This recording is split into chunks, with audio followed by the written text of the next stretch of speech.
Touch that piano again, and I'll bury the man who gave you the order." The basement went dead silent.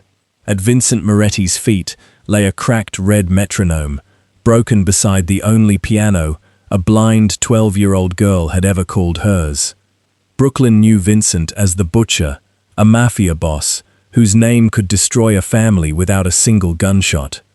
But now he was turning on his own men to protect a child he barely knew, and it wasn't mercy that stopped him.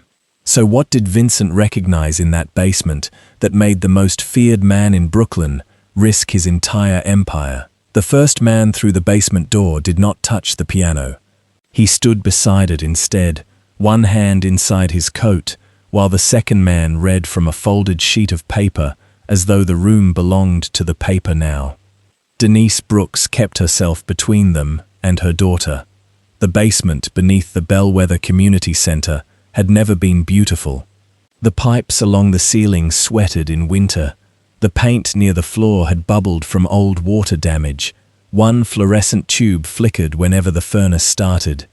The upright piano had a chipped corner, 3 keys that had yellowed faster than the others, and a bench repaired with black tape.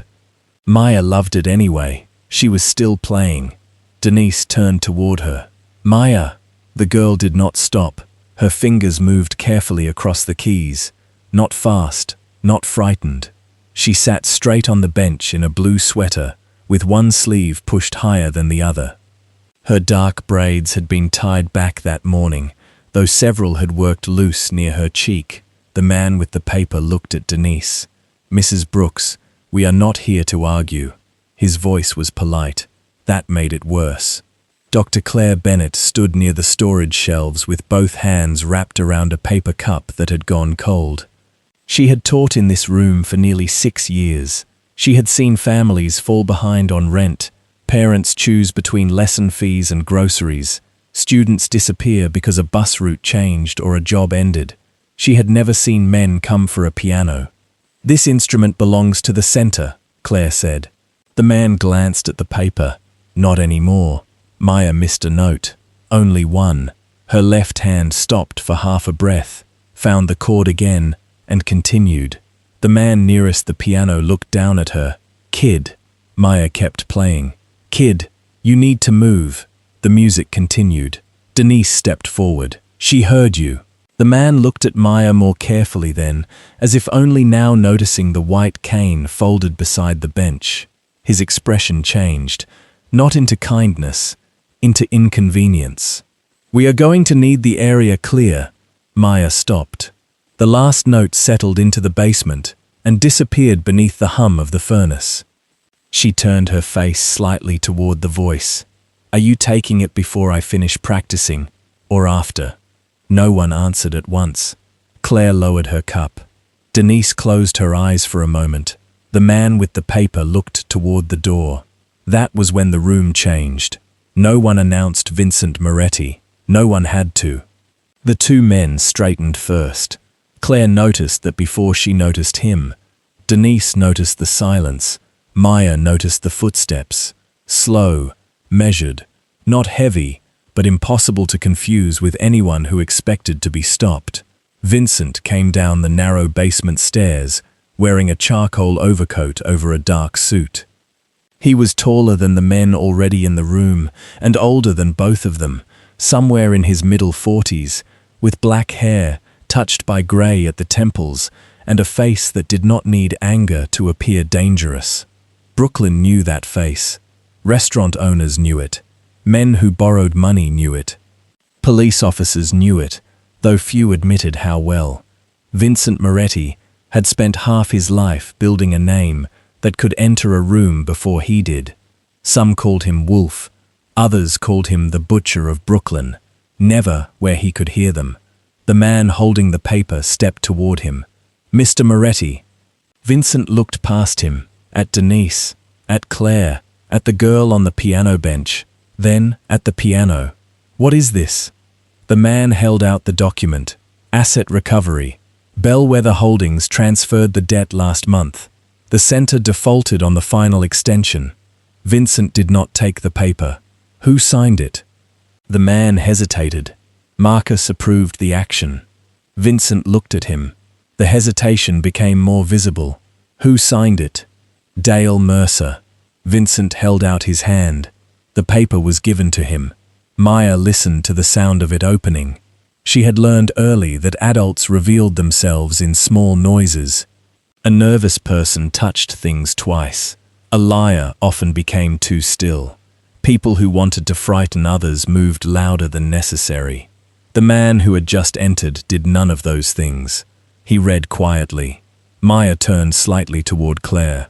Is he the one everyone is scared of? Claire did not answer. Vincent heard the question. One of the men near the piano looked away. Vincent folded the paper once. Then he heard the clicking. Soft, regular, plastic against plastic. On top of the piano, beside a stack of worn sheet music, stood a small red metronome. Its case was cracked near the base. One rubber foot was missing, so Claire had folded a piece of cardboard beneath it to keep it level. The plastic had faded around the edges. Someone had scratched 2 letters into the underside years ago. Vincent stopped moving. The room did not. The furnace kicked on. A pipe gave a small metallic knock. Traffic passed somewhere above them, but Vincent did not move. Maya noticed. Her head turned toward him. You can hear it leaning, she said. Vincent looked at her. What? The metronome. She pointed toward it without reaching. It leans a little, because one foot is missing. It sounds different on the left side. Vincent stared at the red plastic case. A memory tried to open. He closed it. How long has that been here? Claire looked at the metronome. That thing? Vincent said nothing. Claire set down her cup. I do not know. Years, maybe. It came in with donated instruments. Vincent stepped closer. The man beside the piano moved out of his way. Vincent reached toward the metronome, then stopped before touching it. On the lower edge, almost hidden beneath the dust, were 2 scratched letters. E.M. His hand became still. Maya heard the silence again. Not the ordinary kind. The kind people made when they were waiting for one person to decide what everyone else was allowed to do. She turned toward him. Did you know somebody who had one like that? Denise looked at her daughter. Maya. What? Vincent kept his eyes on the metronome. The man with the paper cleared his throat. Mr. Moretti, the movers are upstairs. We can have the piano out in 10 minutes. Vincent looked at him. The man stopped speaking. Maya placed both hands in her lap. You should let me finish first. Denise whispered her name again. This time, Maya heard the warning in it. Vincent did too. He looked at the girl. You have somewhere to be? Not today. Then why does it matter? Maya considered the question. Because I was in the middle of it. Claire looked down. One of the men near the wall shifted his weight. Vincent turned back to the piano. There was a thin scratch across the wood above middle C. The sustain pedal had been repaired with a screw that did not match the others. A small piece of felt had been tucked beneath the music stand to stop it from rattling. Nothing in the room was valuable, not by the standards Vincent had spent years learning. That was probably why men like Dale Mercer found it easy to take. He looked at the document again. The balance printed at the bottom was small enough to disappear inside one dinner at one of his restaurants. The piano was worth less than that. Still, someone had ordered it removed. Because the point was not the value. The point was obedience. Vincent knew the language. He had helped teach it. The man nearest the door spoke carefully. Boss? Vincent folded the paper. Once, then again. Maya waited. She could hear someone breathing too quickly near the wall. She could hear Claire pressing one thumbnail against the side of her cup. She could hear her mother trying not to speak. Vincent placed the folded document inside his coat. Leave the piano. No one moved. The man beside him blinked. Mr. Moretti? Vincent looked at him. The room became very quiet. I said leave it. The man nodded. Yes, sir. The second man stepped away from the piano. Denise did not thank him. Claire did not smile. Maya only turned back toward the keys. Vincent started toward the stairs. Then Maya spoke. "You still did not answer me." He stopped. "What? Did you know somebody who had a metronome like that?" Vincent stood with one hand on the stair rail. For a moment, no one in the basement seemed willing to breathe. Then he looked back at the small red metronome on the piano. "Yes." Maya waited. He said nothing else. She placed her fingers on the keys. "Was she good?" Vincent looked at the girl, then at the cracked red plastic case. His voice, when it came, was quieter than before. "She thought she was." Maya smiled, not because the answer was funny, because it was not an answer at all. Vincent turned and walked up the stairs. Behind him, the piano began again. He made it halfway to the street before he realized his right hand was keeping time. By the time Vincent Moretti reached the street, the rain had started. It was not heavy enough to clear the sidewalks. It only darkened the pavement and gathered along the edges of awnings, turning the afternoon colder without making it cleaner. A black sedan waited at the curb. Noah Reyes stood beside the rear door. He had been with Vincent long enough to know when not to speak. Vincent got into the car. Noah followed. For several blocks, neither of them said anything. Brooklyn moved past the windows in pieces. A bakery pulling down its metal gate. A delivery driver arguing over a blocked loading zone. A woman carrying grocery bags beneath a plastic rain hood. Storefronts Vincent had known for 20 years stood beside coffee shops that had not existed 5 years ago. Some of those businesses paid rent to companies connected to him. Some borrowed money from companies connected to him. Some paid for protection without anyone using that word. Most people in the neighborhood understood the arrangement. Vincent rarely needed to explain it. Noah looked at him through the reflection in the window. "You want me to call Mercer?" Vincent kept watching the street. "No. What about Marcus?" "No." Noah waited. Vincent did not add anything. That was usually the end of a conversation. The name Moretti had not always meant power. There had been a time when it meant a narrow apartment, unpaid bills, and a father who stopped opening envelopes because the numbers inside them did not change when ignored. Nobody in Bellwether remembered that version anymore. They remembered the restaurants, the warehouses, the trucking company, the redevelopment deals. They remembered men who came into debt and found Vincent sitting across from them before anyone else knew there was a problem. They remembered that he never raised his voice. That had become part of the legend. Angry men were predictable. Vincent was not. A restaurant owner once spent 2 months refusing to repay a loan he insisted had been unfair. Vincent visited him only once. He sat at the back table, ordered coffee, and asked how the owner's son was doing in college. The next morning, the money appeared. Stories like that traveled faster than facts. By the time Vincent was 40, half the neighborhood believed he could ruin a man without leaving his chair. The other half believed he already had. Noah had grown up hearing those stories. He had believed all of them. Maybe that was why the basement bothered him.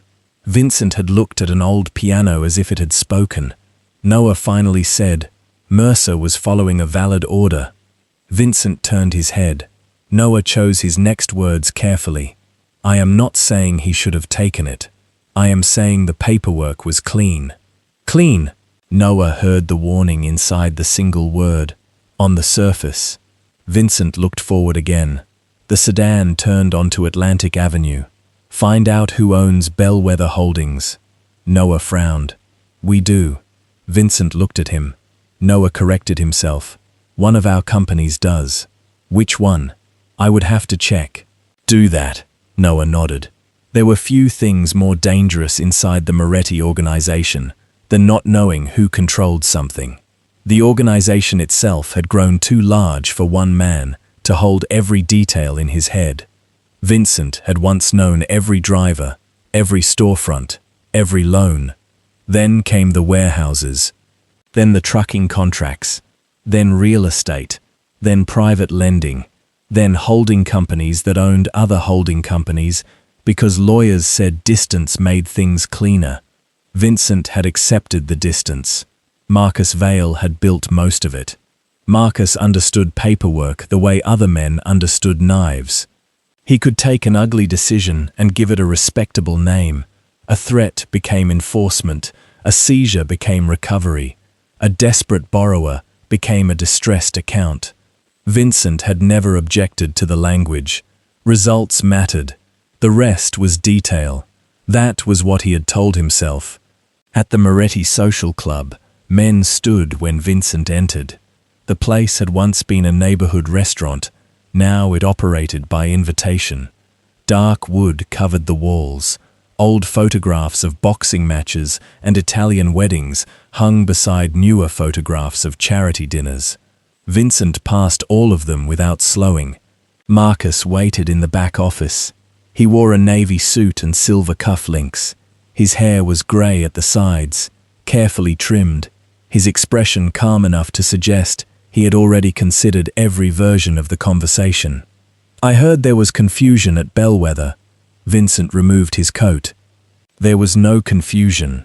Marcus gave a small nod. Then Mercer misunderstood. He followed an order. Marcus watched him. "That is usually what we want." Vincent sat behind the desk.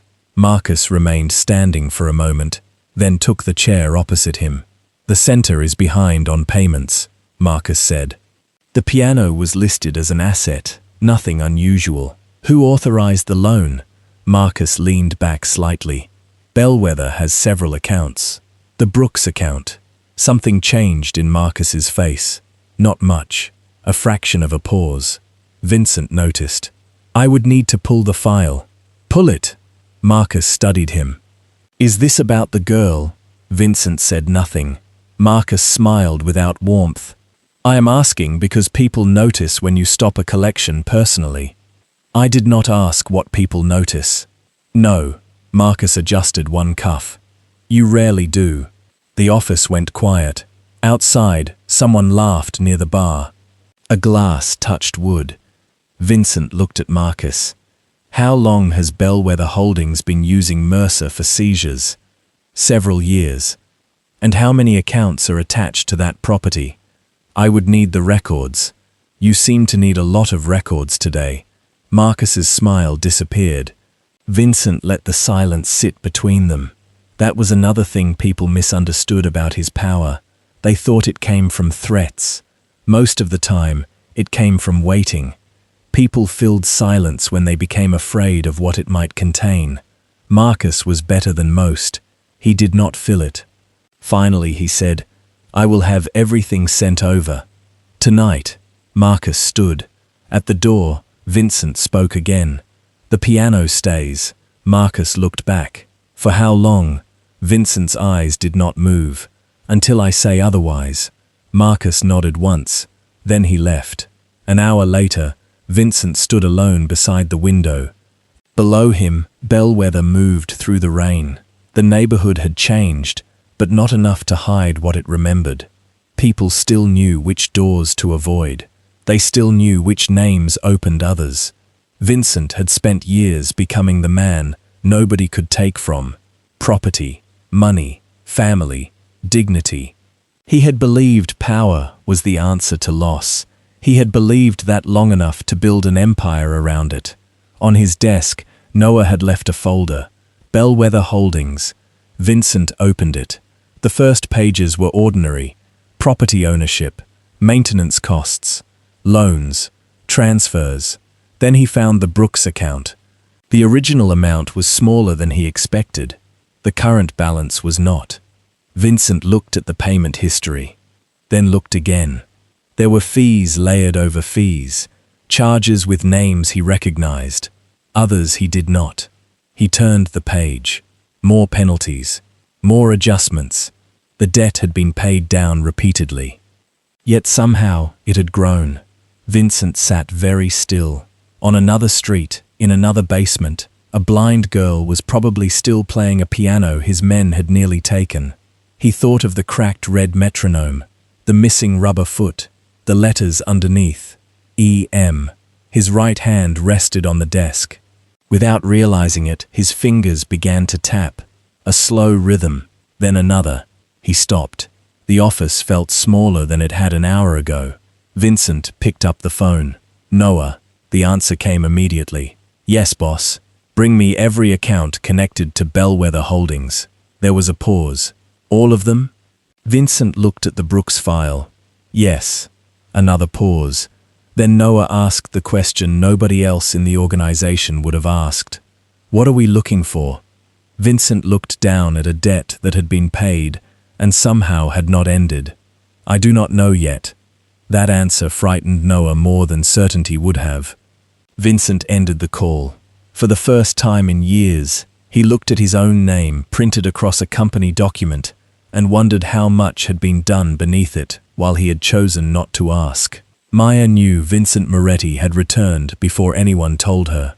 The basement door opened at the top of the stairs, and a familiar pause followed. Most people entered quickly. They pushed the door, found the first step, and let gravity carry them down. Vincent always stopped for half a second before descending, as if every room had to reveal itself before he entered it. Maya lifted her hands from the piano. You came back. Vincent remained on the stairs. Dr. Claire Bennett looked up from a stack of sheet music. He had not announced himself. He had not called ahead. He wore the same dark coat, though the weather outside had cleared. How did you know it was me? He asked. Maya turned toward the sound of his voice. You stop at the door. Vincent came down the remaining steps. So do other people. Not like you. Claire watched him cross the room. There was something strange about seeing Vincent Moretti in the basement without anyone following him. The first time he had come, the room had filled with men, paperwork, and fear. Now he looked almost too large for the space, standing beneath exposed pipes, while Maya sat beside a piano that still carried dust along its back panel. Vincent stopped several feet from the bench. Maya tilted her head. You are farther away today. He looked at her.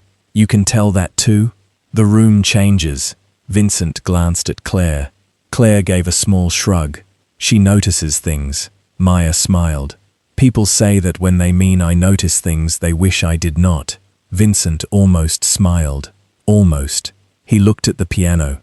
The red metronome remained where it had been, balanced on the folded piece of cardboard. The crack along its base seemed wider in daylight. He did not approach it. Maya noticed that too. You can sit down. I am fine. I did not ask if you were fine. Claire lowered her eyes to hide her expression. Vincent looked at the empty chair near the wall. Then he sat. Maya placed her fingers on the keys. She began again from the middle of the piece she had been practicing. Vincent listened. At first, Claire tried to continue sorting music. After a few minutes, she stopped pretending. Maya played carefully, but not cautiously. There was a difference. A cautious player feared mistakes. Maya seemed to accept that mistakes would come and expected herself to survive them. Halfway through the passage, the left pedal gave a soft metallic click.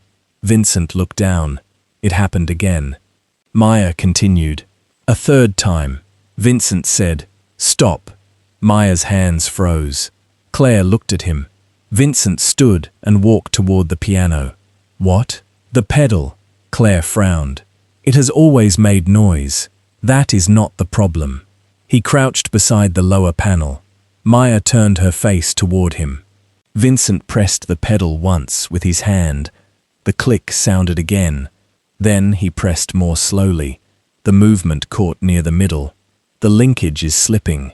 Claire came closer. You know pianos? Vincent did not answer. He reached behind the pedal assembly and touched the loose connection. The screw is wrong. Claire looked down. It was repaired last year. With whatever someone had nearby. Maya leaned forward. Is that bad? It will hold until it does not. That sounds bad. Vincent looked at her. It means, do not force it. Maya rested her hands in her lap. You sound like Miss Bennett. Claire folded her arms. I am choosing to take that as a compliment. Vincent stood. Maya reached toward the keyboard again. Can I still practice? Yes. Claire looked at him. You are very certain for someone who does not know pianos. Vincent's eyes moved to her. Claire held his gaze for only a moment before returning to the music stand. Maya heard the silence between them. She began playing again. This time, she avoided the pedal. Vincent sat back down. He had come to ask questions about Bellwether Holdings. He had come to find out who had donated the metronome. He had come because the Brooks account was only one of several files Noah had brought him the night before, and too many of them showed the same impossible pattern. He told himself all of that. He stayed for 40 minutes. When Maya finished, she flexed her fingers. You did not leave. Vincent looked at the clock. I was sitting here. That is not what I meant. Claire gathered the sheet music. I should make some coffee. There was no reason for her to make coffee. They all knew it. She went upstairs anyway. Maya waited until the door closed. Then she said, People are scared of you. Vincent leaned back in the chair. Are they? Yes. You do not sound scared. I did not say I was not. That made him look at her more carefully. Maya touched the edge of the bench with one hand. Being scared and leaving are different things. Vincent said nothing. She continued. People talk differently when your name comes up. How? They get quieter first. Vincent looked toward the stairs. And then? They say less. That can be useful. For you. He looked back at her. Maya smiled slightly. You do that too.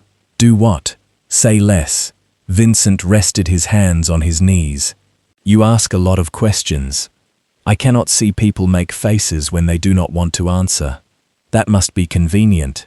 It is. For the first time, Vincent smiled. It was small and gone quickly. Maya heard it anyway. Not the smile itself, the breath that came with it. You did that, she said. Did what? Nothing. Vincent's expression closed again. Maya returned her fingers to the keys but did not play. Was she blind? The question entered the room without warning. Vincent did not move. Maya waited. The person with the metronome, she said. Was she blind? Vincent looked at the red plastic case. Why would you think that? You knew I could hear it leaning. I knew after you told me. No. Maya's voice remained calm. You believed me before Miss Bennet did. Vincent's eyes stayed on the metronome. Maya touched one key softly. A single note. You also knew the pedal was wrong before it broke. That has nothing to do with blindness. I know. She pressed another key. So was she. Vincent looked down at his hands. A long time ago, another girl had sat beside another piano and complained that everyone described rooms to her badly. Not the furniture, not the doors, the things that mattered. How large a silence was, where people stood when they lied, whether someone had entered angry or afraid. Elena had once told him that sighted people wasted their eyes. He had laughed. He had not thought about that sentence in years. Yes, he said. Maya stopped touching the keys. Vincent stood. He had stayed too long. He could feel it. Questions were easier when they came from lawyers, detectives, rivals, men with guns, men with debts. A 12-year-old girl asked them without strategy. That made them harder. He moved toward the stairs. Maya spoke before he reached them. Was the piano hers? Vincent stopped. Claire had returned to the landing with 2 cups of coffee. She heard the question and stayed where she was. Vincent looked back at Maya. The red metronome stood between them. No. Maya waited. Vincent looked at the instrument. The piano was different. It was more than he had meant to say. Maya understood that. What color? Vincent's hand tightened around the stair rail. Brown. Dark brown? Yes. Was it good? Vincent looked away. No. Maya smiled. Then maybe she loved it. Vincent did not answer. He went upstairs. Claire remained on the landing until he passed. Outside, Noah was waiting beside the car with a folder under one arm. Vincent did not take it. What did you find? Noah opened the folder.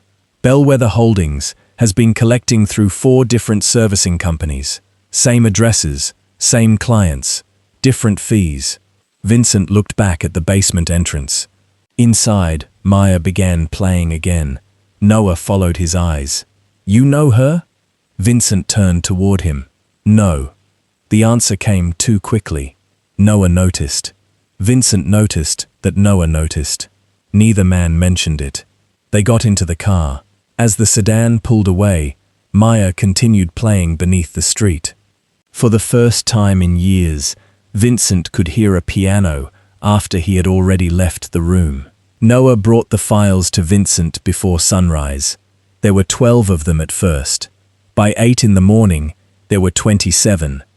By noon, the conference table in the back office of the Moretti Social Club had disappeared beneath folders, payment histories, property notices, servicing agreements, and copies of contracts that had passed through so many companies they no longer looked connected to the people who had signed them. Vincent stood at the head of the table. Noah sat across from him with a legal pad and a cup of coffee he had forgotten to drink.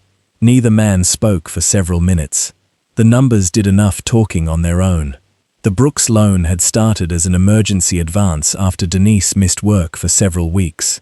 There had been medical expenses, late rent, and transportation costs after Maya began traveling across the city for specialist appointments.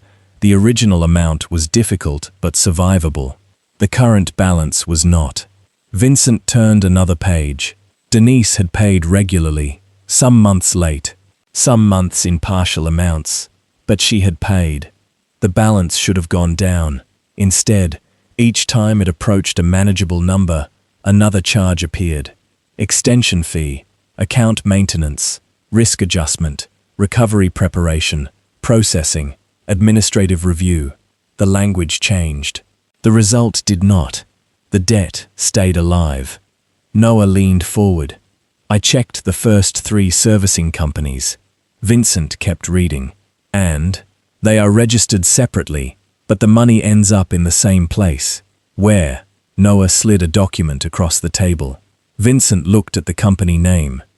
Bellwether Capital Management. He knew it. Not well enough. That is ours. Yes. Who runs it? Marcus oversees the lending division. Mercer handles field recovery. There are managers under both of them. Vincent looked at the payment history again.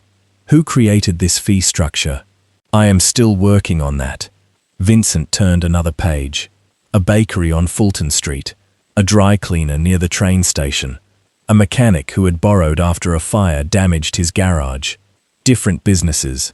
Different amounts. The same pattern. Pay. Fall behind. Pay again. Get close. A new fee. An extension.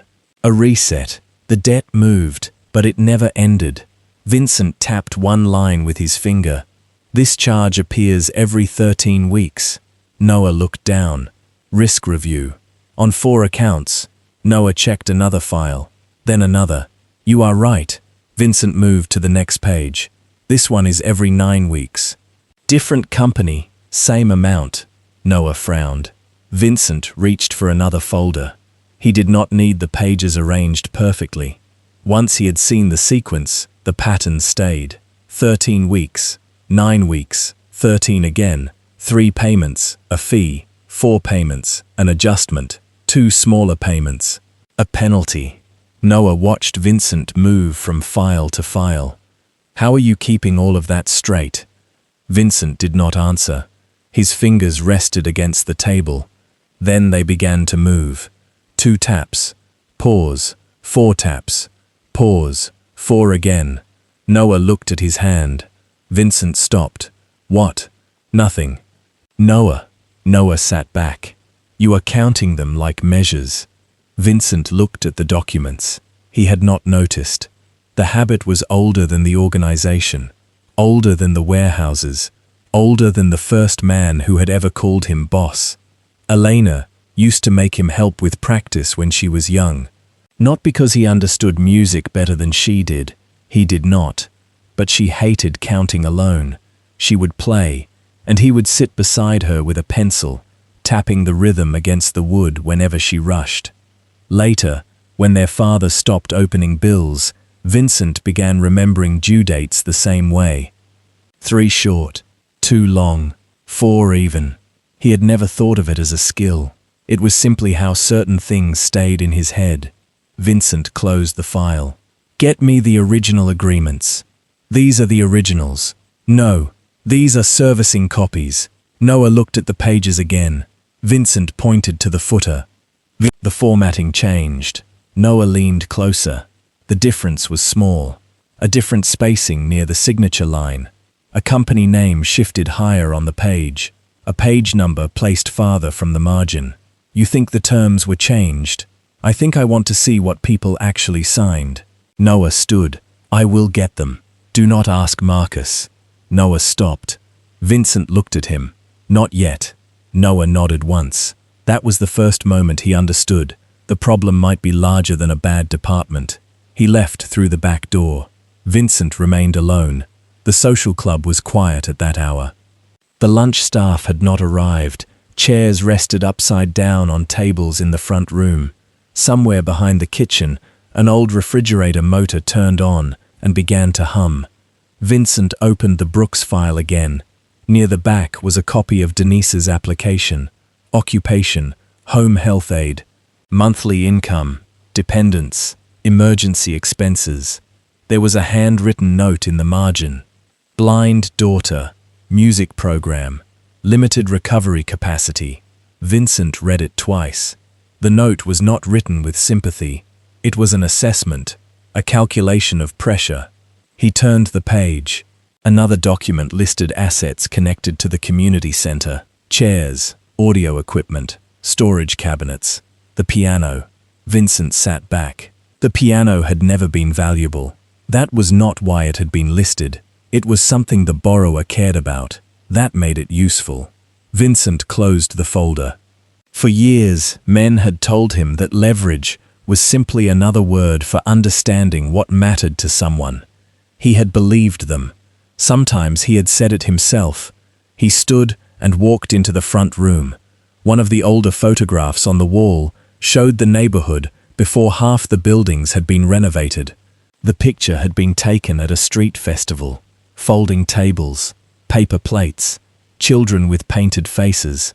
Vincent recognized his father near the edge.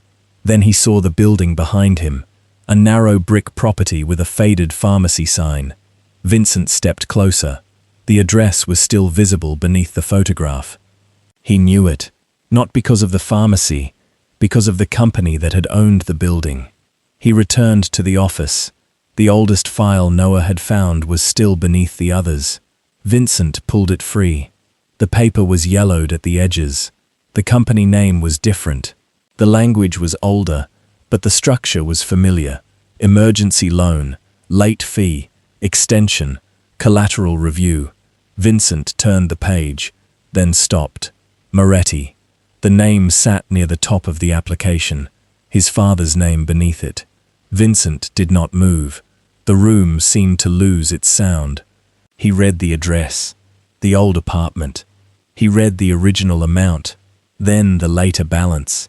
He knew what came after: the missed payments, the visits, the threats delivered softly enough that no neighbor could claim to have heard, the furniture that disappeared, the medical bills that did not, the piano that stayed longer than everything else because Elena cried when men came near it.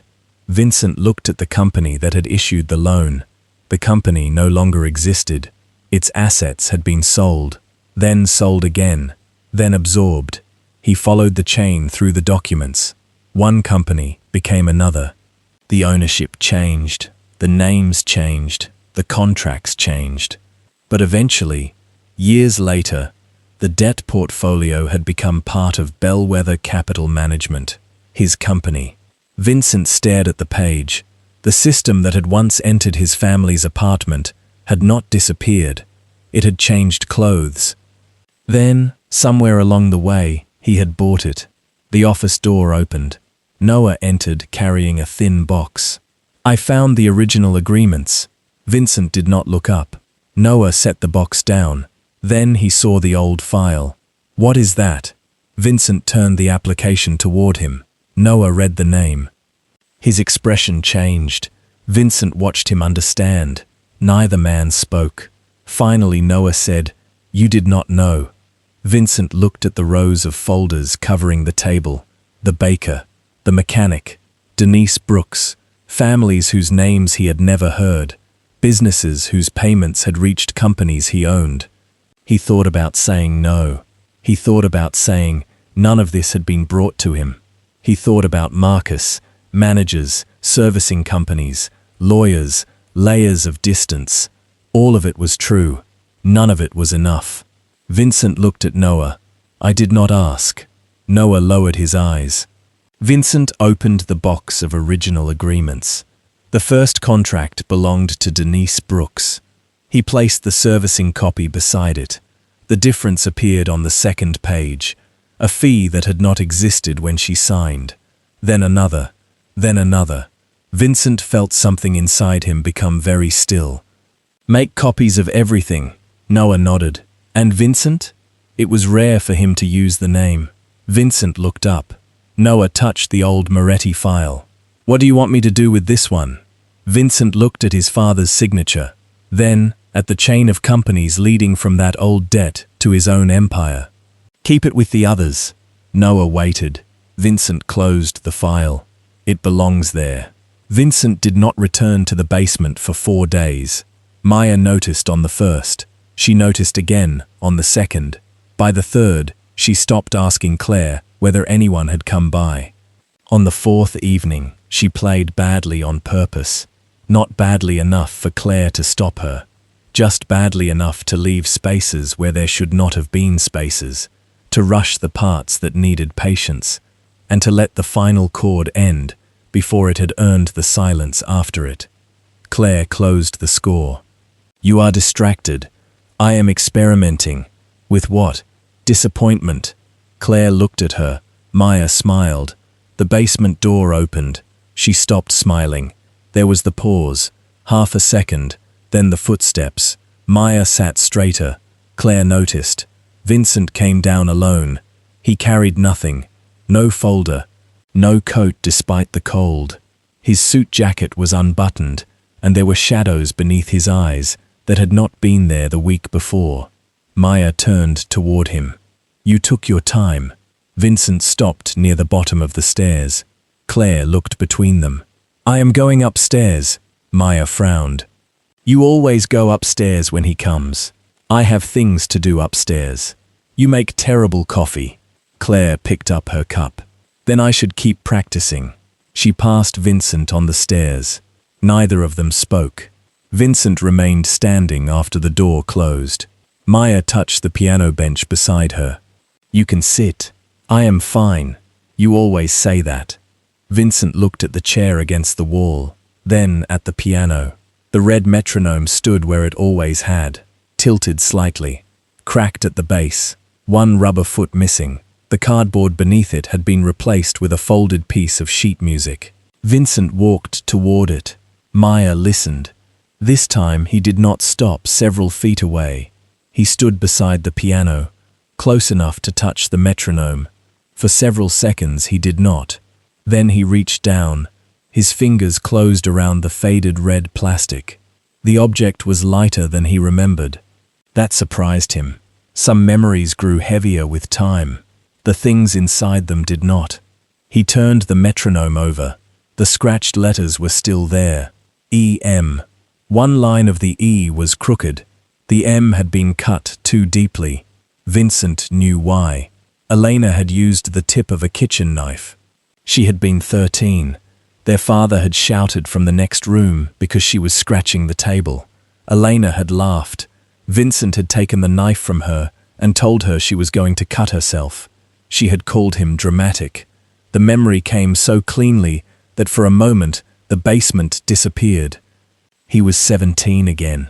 The apartment was too warm because the radiator could not be controlled. Elena sat at the piano in socks, her hair tied behind her head, one hand searching the table for the metronome she had already moved twice. "Where is it? Where you left it?" That is not helpful. It is literally on the piano. Everything is on the piano.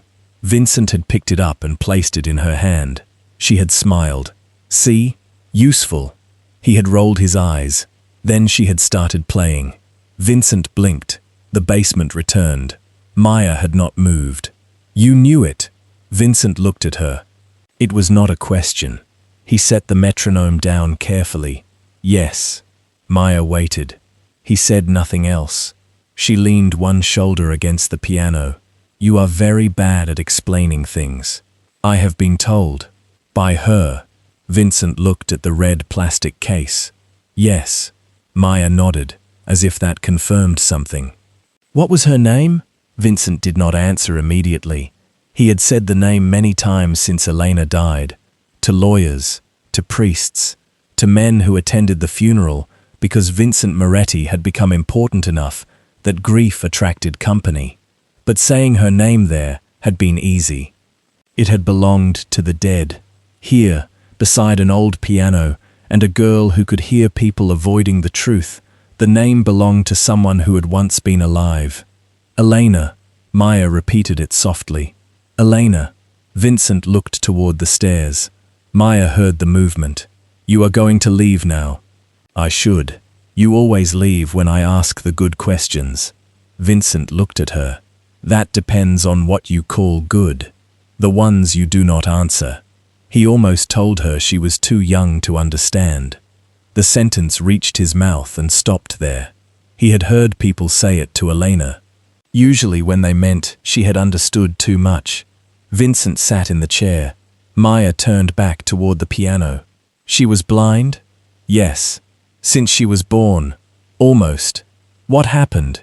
Vincent looked at the floor. She got sick when she was young. Maya waited for more. There was none. Did she play? All the time. Was she good? Vincent's mouth moved slightly. She thought she was. Maya shook her head. You said that already. It is still true. That means she was good. That is not how evidence works. It is how brothers work. Vincent looked at her. Maya smiled. Then she reached toward the metronome. Her fingers found the top. She turned it slightly. It showed up here before I did. Vincent's expression changed. What? Miss Bennett said it came with old donations. I do not know when. How long have you been using it? A few years. Did anyone tell you where it came from? No. Vincent looked at the initials again. The Moretti apartment had been emptied in pieces. First the television, then his father's tools, then furniture from the spare room. The piano had lasted longer, because Elena refused to stop playing when men came to inventory the apartment. Vincent had stood near the wall with his fists closed and promised himself that one day nobody would ever enter his home and decide what could be taken. He remembered the piano leaving. He remembered Elena sitting on the floor after. He did not remember the metronome. That bothered him more than it should have. Maybe because there had been too many losses. Maybe because memory became selective when shame grew large enough. Maya touched one key. Did she lose her piano? Vincent looked at her. Maya kept her finger on the key. You looked at this one like someone was about to take something from you. The basement seemed colder. Vincent said nothing. Maya lowered her hand. I am sorry. For what? I should not have asked. Vincent looked at the metronome. No. Maya waited. You should have. She turned toward him. Vincent leaned back. My father owed money. Maya did not interrupt. More than he could pay. The words came slowly. Not because he did not know them, because he had spent years replacing them with other words. Bad judgment, pressure, circumstances, business. My sister needed doctors, lessons, equipment. My father borrowed from anyone who would say yes. Maya listened. When he could not pay, people came to the apartment. Vincent stopped. He could still see Elena sitting on the piano bench while two men discussed the resale value of the instrument as though she were not there. One of them had rested a hand on the wood. Elena had slapped it away. Vincent had laughed. Later, he had wished he had done more than laugh. They took the piano? Maya asked. Eventually. And the metronome? I do not know. Maya turned toward the object. Maybe somebody saved it. Vincent looked at her. Maybe. Maybe Elena gave it away. No. You sound sure. She did not give things away. Maya smiled. So she was difficult. Vincent looked down. Yes. The answer came with something softer than grief. For the first time, Maya heard it. Not the man everyone feared. Not the man who owned buildings or sent people into basements with papers. A brother. Only for a second. Then the door opened upstairs. Noah came down halfway. He stopped when he saw Vincent beside the piano. I am sorry. Vincent stood. What is it? Noah held up his phone. Marcus wants to know why Mercer has been told to freeze every bellwether recovery. Maya turned her face toward Vincent. Vincent did not look at her. Tell him I am reviewing the accounts. I did. And, he said, the review is creating questions. Vincent's expression hardened. Then let him ask them. Noah nodded. He started back up. Vincent looked at the metronome one last time. Then at Maya. I have to go. You always do. Vincent paused. Maya touched the red plastic case. Do you want it? The question stopped him. He looked at the initials, E.M. For years, he had believed that if he recovered enough money, enough property, enough power, he could reverse the direction of his life, take back what had been taken, protect what remained, build walls high enough that loss could not enter. Now the only thing of Elena's he had found in years was sitting on a broken piano in a basement he did not own, and it was being used. No, he said. Maya waited. Vincent looked at the metronome. Keep it here. She nodded. He turned toward the stairs. Behind him, Maya wound the metronome. The mechanism resisted at first. Then it began. A slow click, then another. Vincent stopped on the first step. The sound filled the basement. For a moment, he was 17 again. Elena was counting badly. He was correcting her. Their father had not lost the apartment yet. The piano was still there. Everything was still there. Vincent closed his eyes, then Noah's phone rang upstairs. The memory broke. Vincent continued climbing. That night, Marcus Vale received a report that every recovery action connected to Bellwether Holdings had been frozen by direct order of Vincent Moretti. He read the report twice. Then he closed the file. For the first time, Marcus stopped asking why Vincent cared about one blind girl. He began asking what the girl had made him remember. The letter arrived on a Tuesday morning in a white envelope too expensive for the Bellwether Community Center. Claire found it between a utility notice and a flyer for a neighborhood fundraiser. The paper was thick. Maya's name was printed across the front in raised black lettering. Maya ran her fingers over the envelope. This feels important. Claire sat across from her at the piano. It might be. That means you already opened it. I did not. You wanted to. Claire smiled. Very much. Maya found the edge and opened it carefully. Denise arrived 20 minutes later, still wearing the dark blue uniform she used for work. She had finished an overnight shift with a patient in Queens and had not slept. Claire read the letter aloud. The Manhattan Youth Conservatory was inviting Maya to audition for a limited training program. The program included private instruction, ensemble work, access to practice rooms, and the chance to perform before visiting faculty. Maya said nothing until Claire finished. Then she asked, "How many people get in?" "Not many. That is not a number." Claire looked at the page. 12. Maya's fingers tightened slightly around the envelope. Denise noticed. "So you audition?" Maya turned toward her mother. "We have to get there." "We will. There is an application fee. We will figure it out." "Transportation. We will figure that out too." Denise answered too quickly. Maya heard it. She always did. Claire looked down at the letter again. "There is more." Denise turned toward her. "What?" Claire hesitated. The conservatory says Maya was recommended for consideration through the Bellwether Arts Foundation. Denise's expression changed. Maya heard the silence. What is that? Claire folded the letter. A funding organization. Do we know them? Denise did. She had seen the name on banners near the neighborhood. Scholarship dinners, youth concerts, community grants. The Bellwether Arts Foundation had donated instruments to schools and paid for summer programs. Its photographs appeared in newspapers beside city officials and business leaders.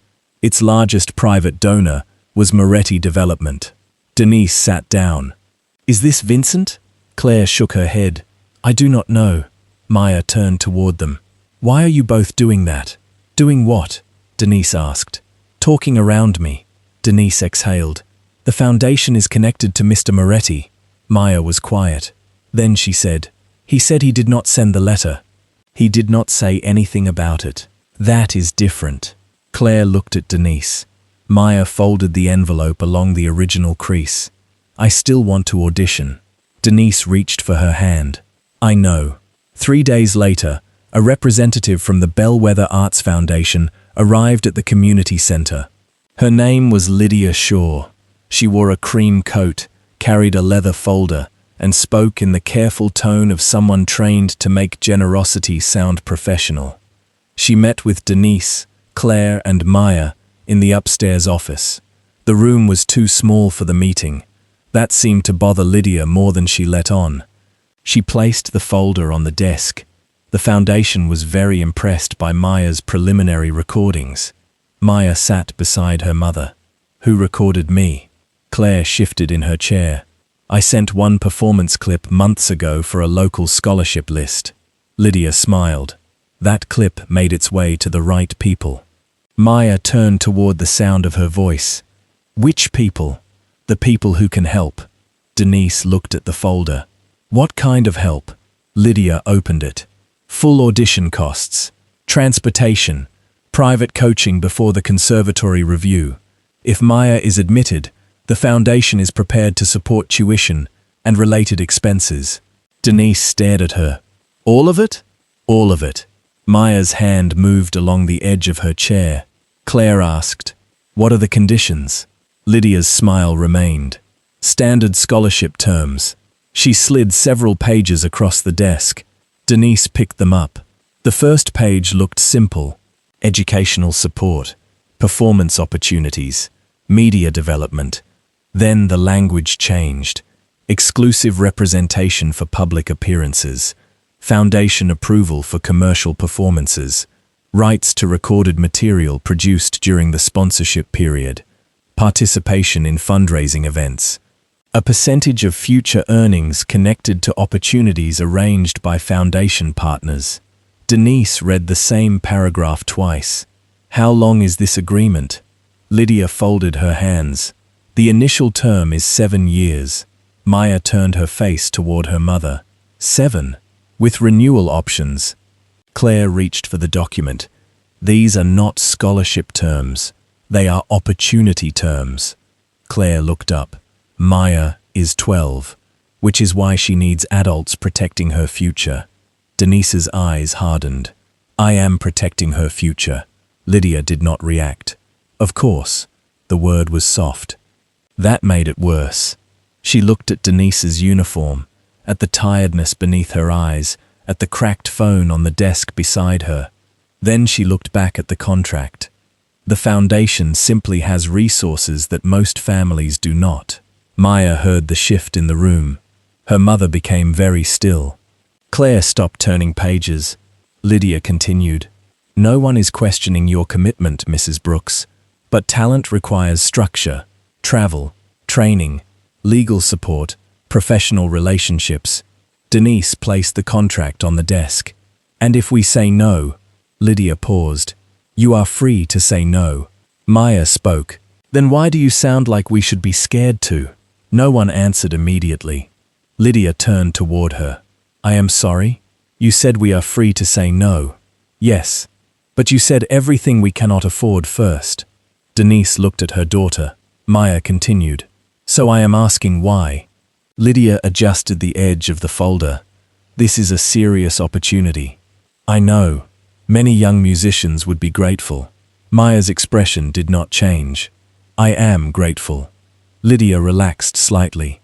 Then Maya added, I still do not want you to own my music. Claire lowered her eyes. Denise said nothing. Lydia's smile disappeared. No one is trying to own anything. Maya touched the contract. Then why do you need 7 years? The office became quiet. Downstairs, someone struck the same piano chord 3 times. Lydia closed the folder. I think you should take time before making an emotional decision. Denise looked at her. My daughter asked you a question. Lydia stood. And I answered it. No, you did not. For the first time, some of the polish left Lydia's voice. These programs exist because people are willing to invest in children with potential.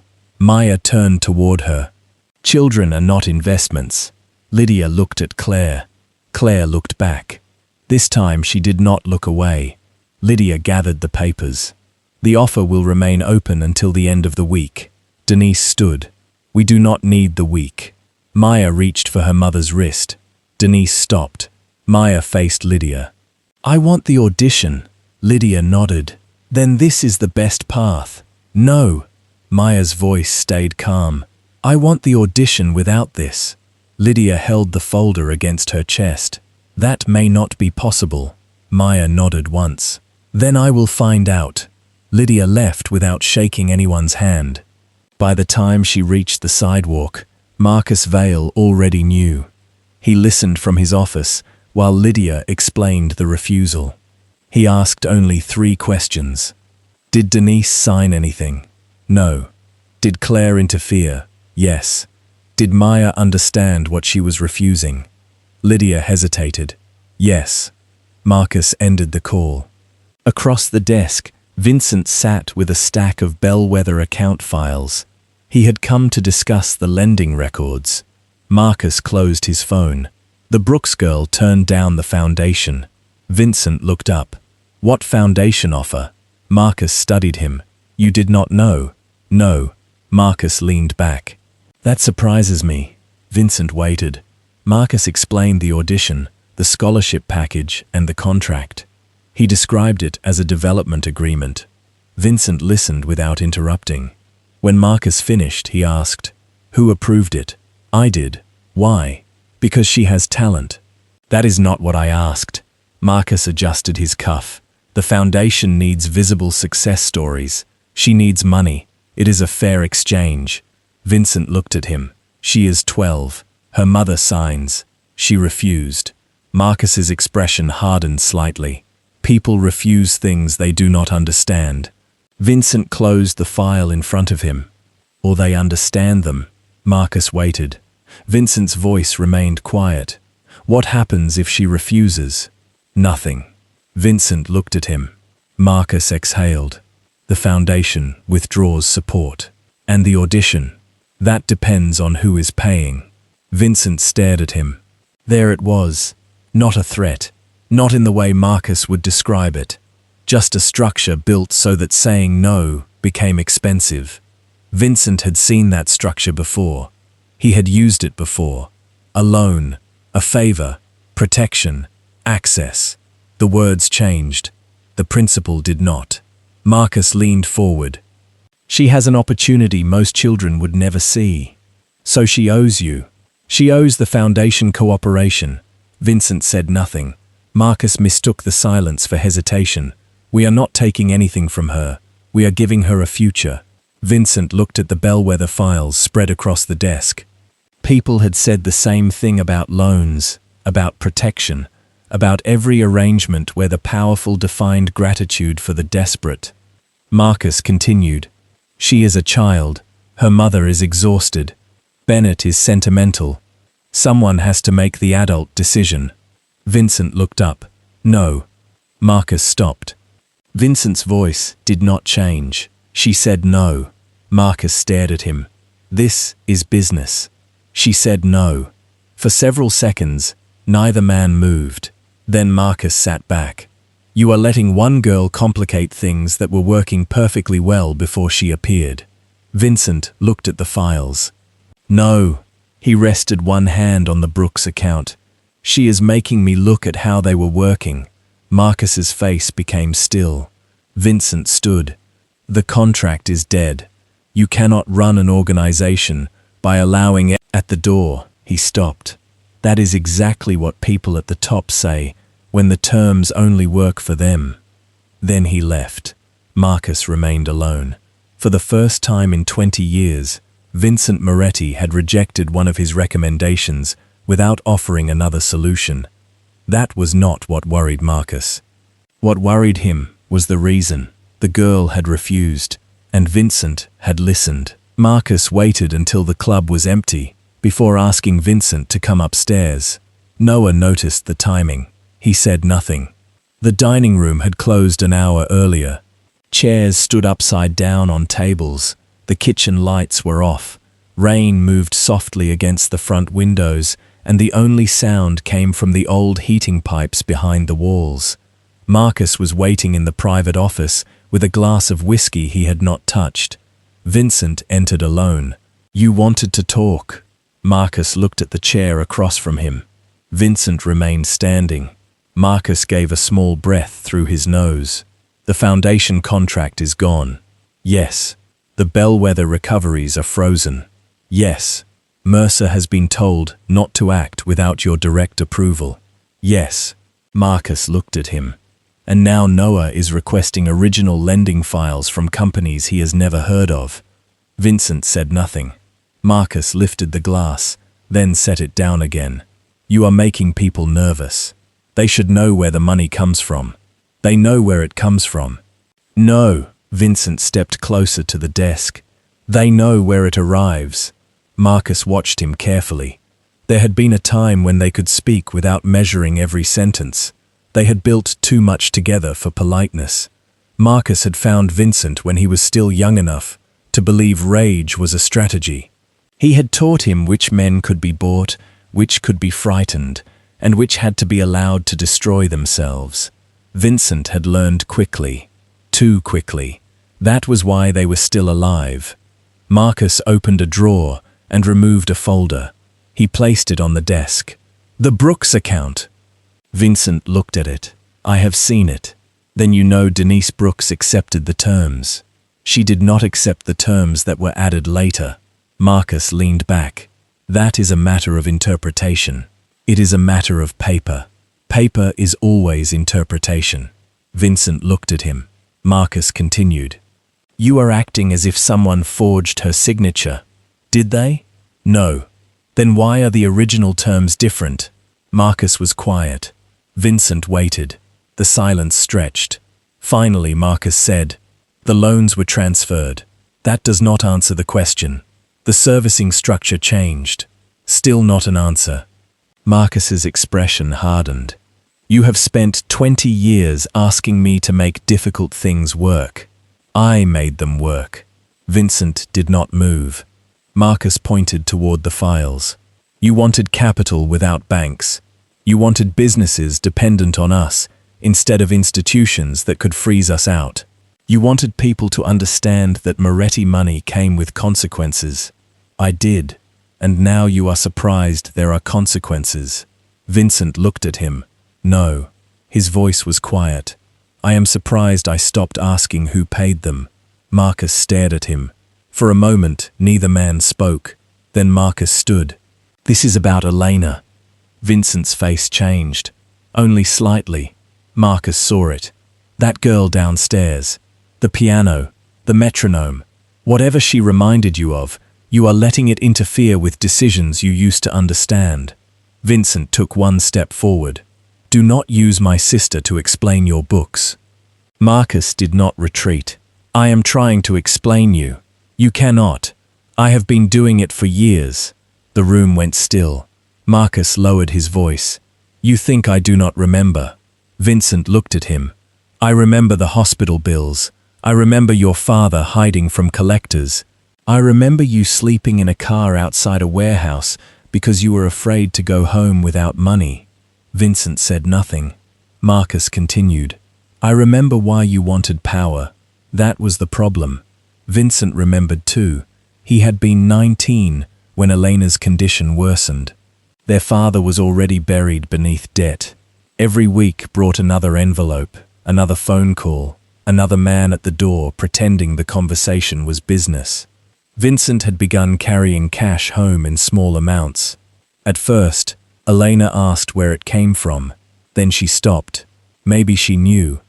Maybe she did not want to know. He told himself the work was temporary. A delivery. A warning. Standing near a door while another man spoke. Then collecting money. Then collecting something else when there was no money. Every step came with the same promise. Just until Elena gets better. Just until the bills are paid. Just until nobody can come into our home again. The promise lasted longer than she did. Vincent turned away from Marcus. The rain moved against the glass. He could see the hospital corridor more clearly than he wanted. The vending machine at the end of it. The hard plastic chair outside Elena's room. The paper cup of coffee that had gone cold between his hands. She had asked him to stay that night. He had told her he needed to handle something. A meeting. A debt. A problem that seemed urgent because important men were waiting. "I will be back before you wake up," he had said. She had smiled. "You always say that." He had left anyway. Elena died before morning. Vincent had spent years blaming the doctors first, then his father, then God, then himself. The truth was simpler. He had left. Not because he hated her, not because he did not care. Because he believed there would always be another morning. Marcus's voice brought him back. "You could not save her." Vincent turned. Marcus immediately understood he had gone too far, but the words were already in the room. Vincent looked at him for a long time. "No." Marcus's jaw tightened. Vincent's voice remained calm. "I could not." He walked toward the desk. "But I built everything after that, as if power could make the answer different." Marcus said nothing. Vincent opened the Brooks file. "I thought if nobody could tell me no, nobody could take anything from me again." He turned one page. "Then people started doing things in my name." Another page. "I saw the money." Another. "I saw the results." He looked at Marcus. "And I stopped looking at the cost." Marcus folded his arms. "You are not innocent. I know." The answer came too quickly for Marcus to use. Vincent closed the file. "That is why this does not end with you." Marcus's face became still. "What does that mean?" "It means I am reviewing everything. You cannot review an empire like an accounting error." "No."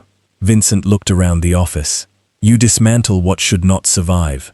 Marcus laughed once. There was no humor in it. "You think the people around you will let that happen?" "I am not asking them. That girl is not Elena." Vincent's hand tightened against the folder. "I know." "Do you?" Vincent looked at him. Marcus continued. "You cannot save your sister by saving Maya Brooks."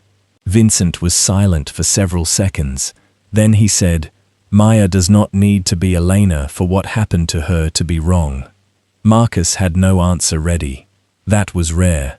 Vincent picked up the file. At the door, he stopped. "The lending records stay untouched." Marcus looked at him. "No transfers. No destroyed files. No closed accounts. You are accusing me now. I am telling you what happens next." Vincent left. Noah was waiting downstairs. He had a flash drive in his pocket and 3 boxes of copied records in the trunk of his car. Vincent looked at him. "Did anyone see you make the copies?" "No one I trust." "That was not the question." Noah paused. "Yes." "Who?" "Mercer." Vincent absorbed that. "Does Marcus know?" "Probably." Vincent looked toward the ceiling. Above them, Marcus was still in the office. "Then we move faster." Noah lowered his voice. "What are we doing?" Vincent looked at the dark front windows. For years, every important document in the organization had stayed under his control. That had always been the rule. Information was power. Power was safety. Now he understood the trap inside it. If the truth remained in his hands, then the truth still depended on him. "Make 3 copies of everything." Noah watched him. One goes to Claire Bennett. Noah frowned. The music teacher? Yes. Why? Because she has no reason to protect me. Noah understood. The second, keep it somewhere Marcus cannot reach. And the third, Vincent looked at the boxes.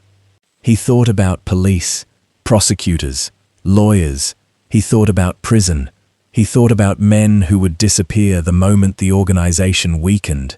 Then he thought about Denise Brooks paying a debt that had already been paid. We find someone outside. Noah stared at him. You mean law enforcement? I mean someone who cannot be ordered to give it back. For the first time since joining the organization, Noah looked at Vincent and saw something more dangerous than anger. A decision that could not be reversed. You know what this could do? Yes, to Marcus. Yes, to all of us. Vincent looked at him. Yes.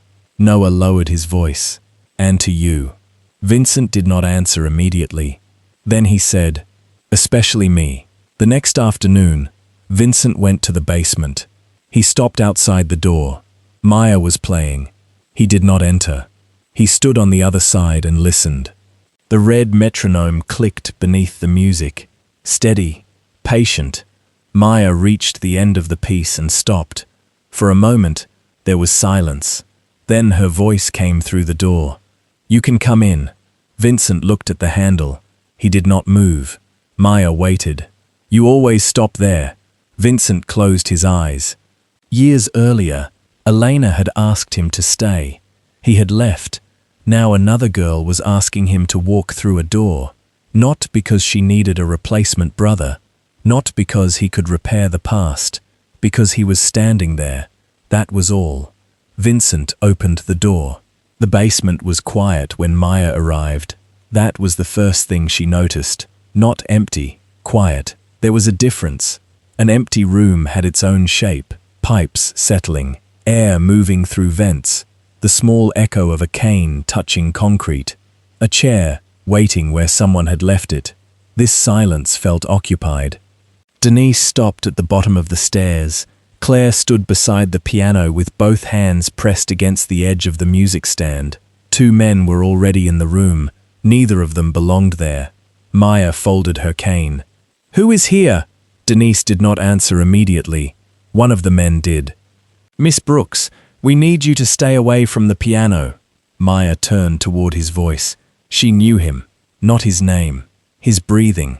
He had been there the first day, the one who moved louder than necessary. Why? The man looked at Denise. This is a private matter.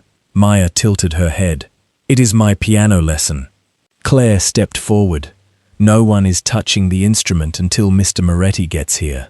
The second man smiled. It was the kind of smile people used when they wanted everyone to understand they had already been patient. Mr. Moretti does not need to be involved. Claire looked at him. He was very clear. So was Mr. Vale. The name changed the room. Denise moved closer to Maya. What does Marcus Vale want with a piano? The man nearest the stairs unfolded a document. This property is still attached to the Bellwether account. The previous hold has been reviewed. Reviewed by who? Claire asked. By people above you. Claire's face tightened. The man looked at the piano. We are finishing what should have been finished last week. Maya turned toward her mother. Are they taking it? Denise reached for her hand. No. The answer came too quickly. Maya heard that too. The men moved toward the piano. Claire stepped between them and the bench. You cannot just come into a community center and remove equipment. We can. The man held up the paper. And we are. Maya listened to the paper move.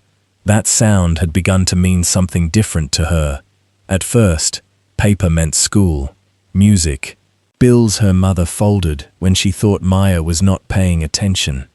Now paper seemed to be how adults made cruelty look clean.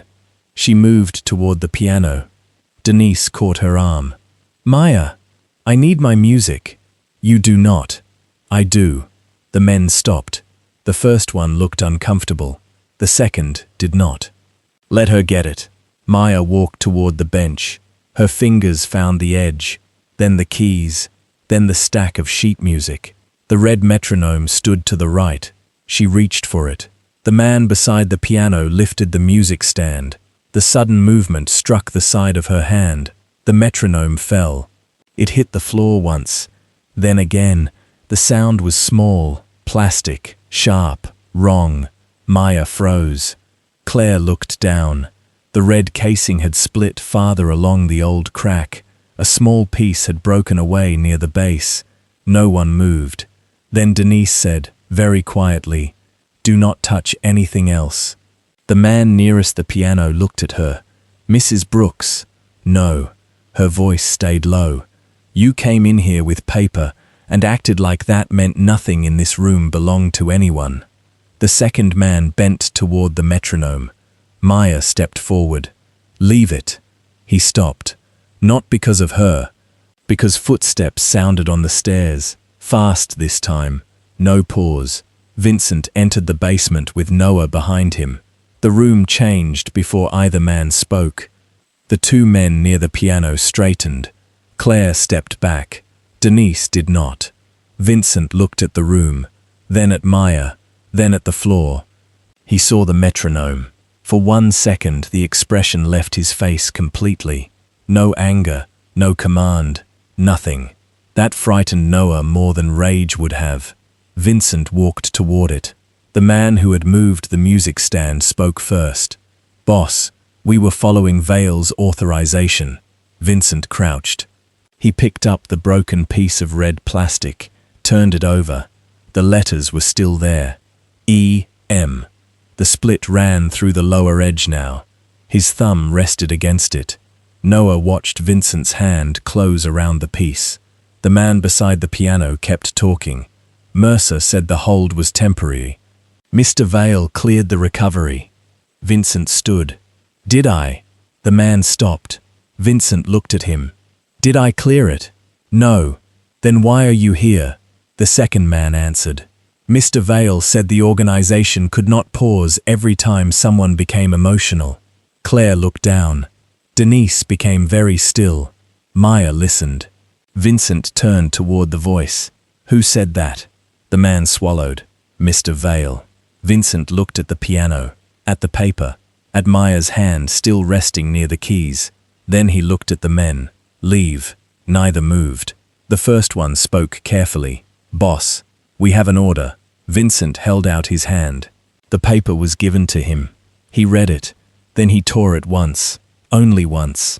The sound filled the basement. The men stared at him. Vincent dropped the pieces onto the piano bench.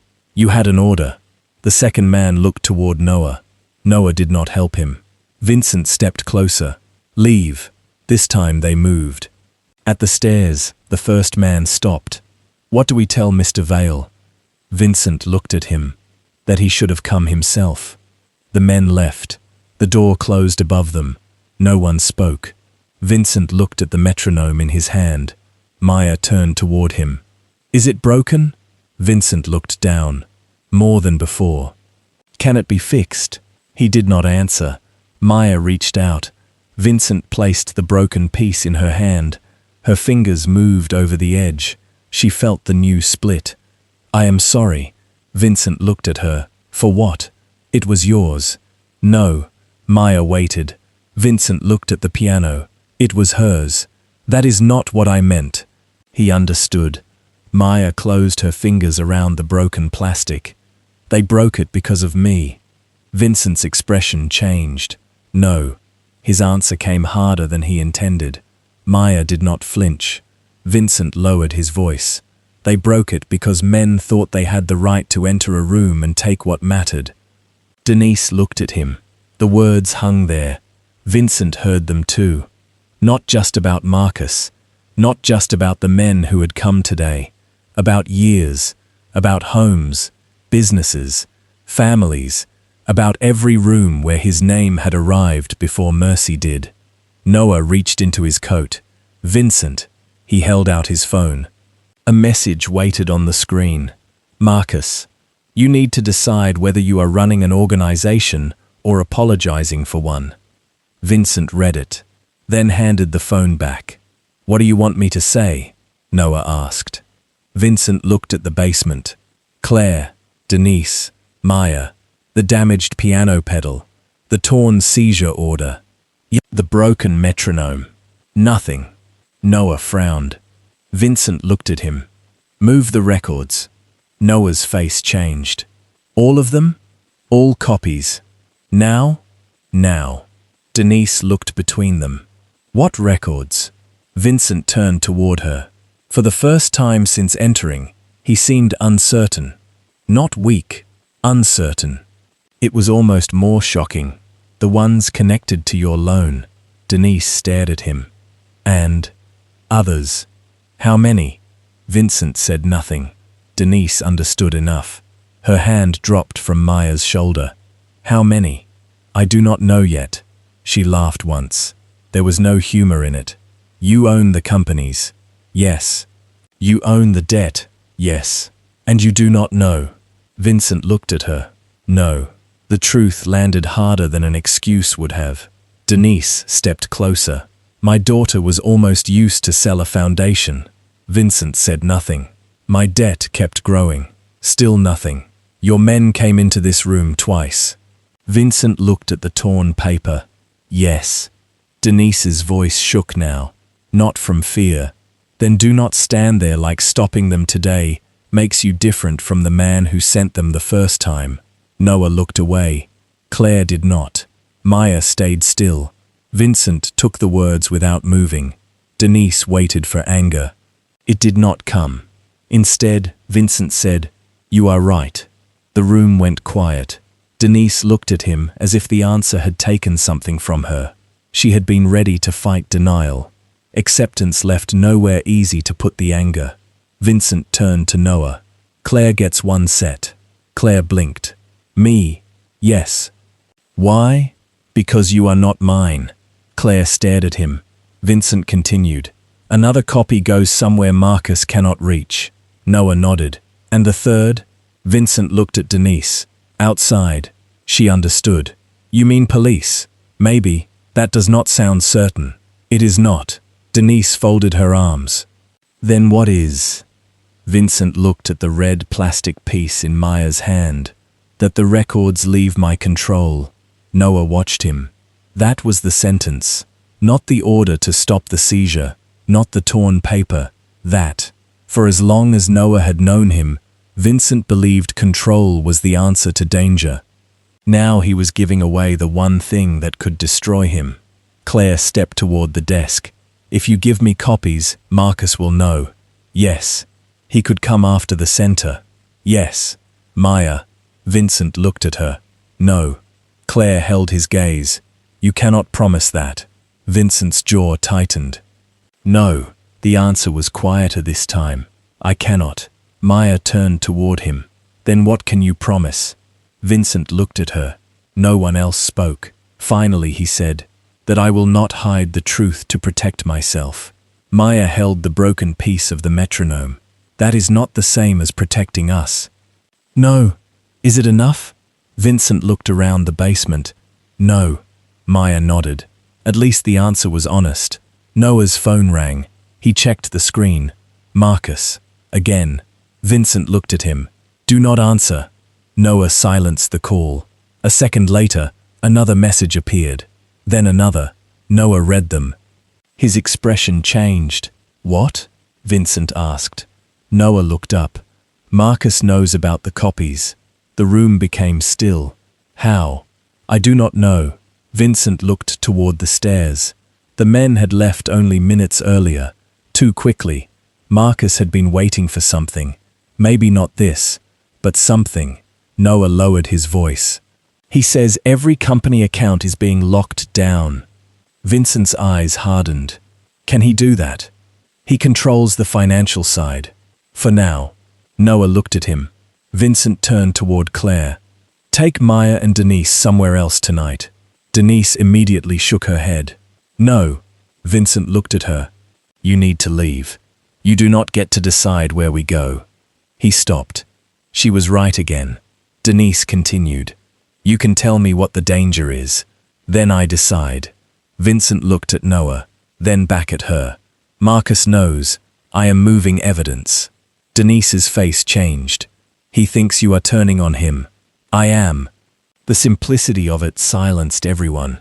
Maya stood beside the piano. Is he scared of you? Vincent looked at her. Yes. Are you scared of him? Noah looked at Vincent. Claire looked down. Vincent answered, yes. Maya nodded slowly. Good. Denise turned toward her. Maya, what? Maya held the broken metronome. People do worse things when they think they cannot lose. Vincent stared at her. Elena had said something like that once. Not the same words, the same truth. Maya moved toward the piano. Claire reached out. Maya, not now. Maya sat.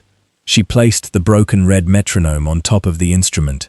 It no longer stood properly. It leaned farther than before. She pressed one key. Nothing followed. Another. Then silence. I cannot hear the pedal right, she said. Claire looked at Vincent. He understood. The room was no longer a place where music could continue, as if nothing had happened. Vincent turned to Noah. Move the records.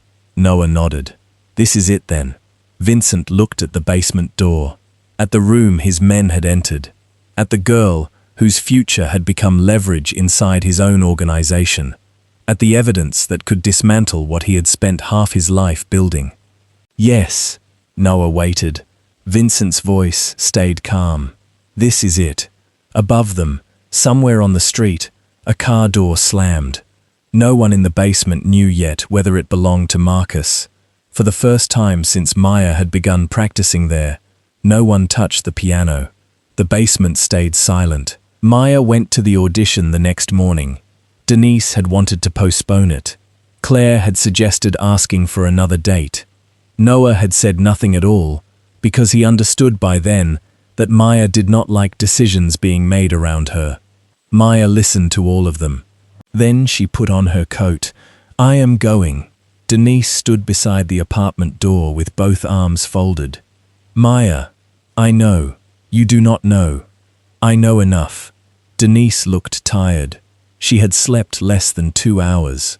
The night before, Noah had moved boxes of copied records through 3 different locations. Claire had taken one set and hidden it somewhere she refused to name. Another had gone to an attorney Noah knew through a cousin who worked in public defense. The third had been placed where Marcus could not reach it without creating questions he could not control.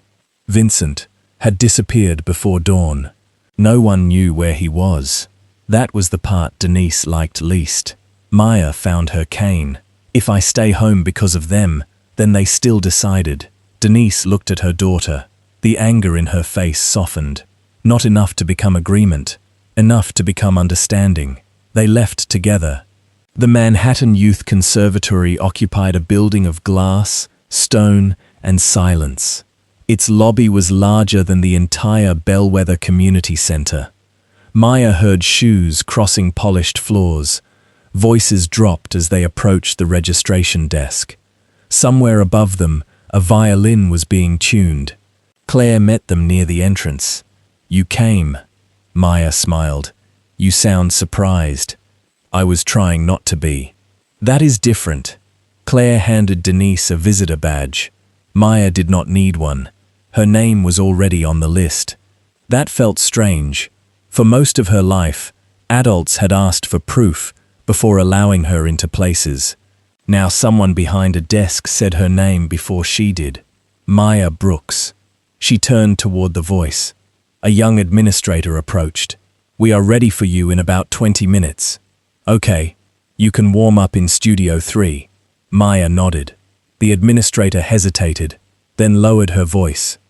We heard there may have been some difficulty with your sponsorship. Denise became still. Claire looked at the woman. Maya asked, Does that change the audition? The administrator paused. No. Then we can talk about it later. The woman blinked, then nodded. Of course. Maya walked past her. Claire followed. Denise stayed behind for 1 second longer, watching the administrator understand that the child she had approached carefully had just ended the conversation. Studio 3 contained a grand piano. Maya knew before anyone told her. The room carried sound differently. She placed one hand against the edge and slowly found the bench. Claire adjusted nothing. That was intentional. Maya sat. She placed both hands on the keys, then stopped. The silence from the basement returned to her. The broken metronome, the torn paper, Vincent saying he could not promise to protect them. It would have been easier if he had lied. Adults often lied to children because the lie made the adult feel useful. Vincent had not. That frightened her. It also made her trust him more than she wanted to. Claire sat several feet away. You do not have to play the same piece. I know. You can choose something safer. I know. Maya rested her fingers on the keys. Do you want me to? Claire smiled. No, Maya began. The first passage was quiet, not weak, quiet. The kind of beginning that forced a room to come closer. Her hands moved with more confidence than they had in the basement. The grand piano answered differently. It held sound longer. It gave back more than she expected. For a few minutes, there was no Marcus Vale, no contract, no debt, no Moretti name. There was only the piece. Claire listened from the chair. Denise stood near the wall with one hand covering her mouth. Neither interrupted. Across Brooklyn, Noah Reyes sat in the back room of a law office while a woman named Evelyn Hart reviewed the first set of records. She was not police. Not yet. She was a forensic accountant who had spent years working with federal investigators before leaving government work. Noah had met her once. Vincent had never met her at all. That was why she had agreed to look. She turned one page, then another. This is not one company. Noah shook his head. No. How many? We do not know. Evelyn looked at him. That answer is becoming a problem. I know. She pointed to a sequence of transfers. These payments move through servicing companies before landing in the same holding structure. Yes. And the borrowers were charged fees during each transfer. Yes. Were those fees disclosed? Not all of them. Evelyn looked at him. Not all. Noah placed the original Brooks agreement beside the servicing copy. She compared them. Her expression changed. This term was added later. Yes. This one too. Yes. She looked at another document. And this signature page was reused. Noah said nothing. Evelyn leaned back. Who owns the parent company? Noah held her gaze. Vincent Moretti. She stopped moving. Then she asked, Does he know you brought me this? Yes. Does he know what this could become? Yes. Does he understand he may be giving me evidence against himself? Noah looked down at the boxes. He said especially him. Evelyn watched him for a moment, then she reached for the next file. At the conservatory, Maya waited outside the audition room. 3 other students sat nearby. One practiced finger movements against his knee. Another whispered with her mother. A boy in a black suit stared at Maya's cane, then looked away when she turned toward him. The door opened. A woman called her name. Maya stood. Denise touched her shoulder. Maya reached up and held her hand for 1 second, then let go. Inside, the room was larger than Studio 3. Maya could hear that immediately. The judges introduced themselves. 3 voices, 2 women, 1 man. Claire had explained where they would be sitting. Maya walked to the piano. She found the bench, adjusted it once, placed her hands in her lap. One of the judges spoke. Whenever you are ready. Maya took a breath. Then she began. At the same time, Claire sat in a small office downstairs with 2 representatives from the conservatory. The Bellwether Arts Foundation agreement lay open on the table. Claire had brought a copy, so this was presented as scholarship support, one representative said. Yes, and the family was told the audition could depend on accepting it. Not directly. The representative looked at her. Claire held his gaze. That was the point. She turned to the page containing the exclusivity terms. They did not have to say no audition.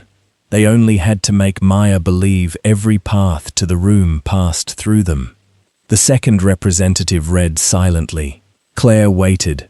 For years, she had believed institutions protected themselves first because someone else would eventually speak. Now she understood that everyone who believed that was part of the reason no one did. "She is 12, Claire said.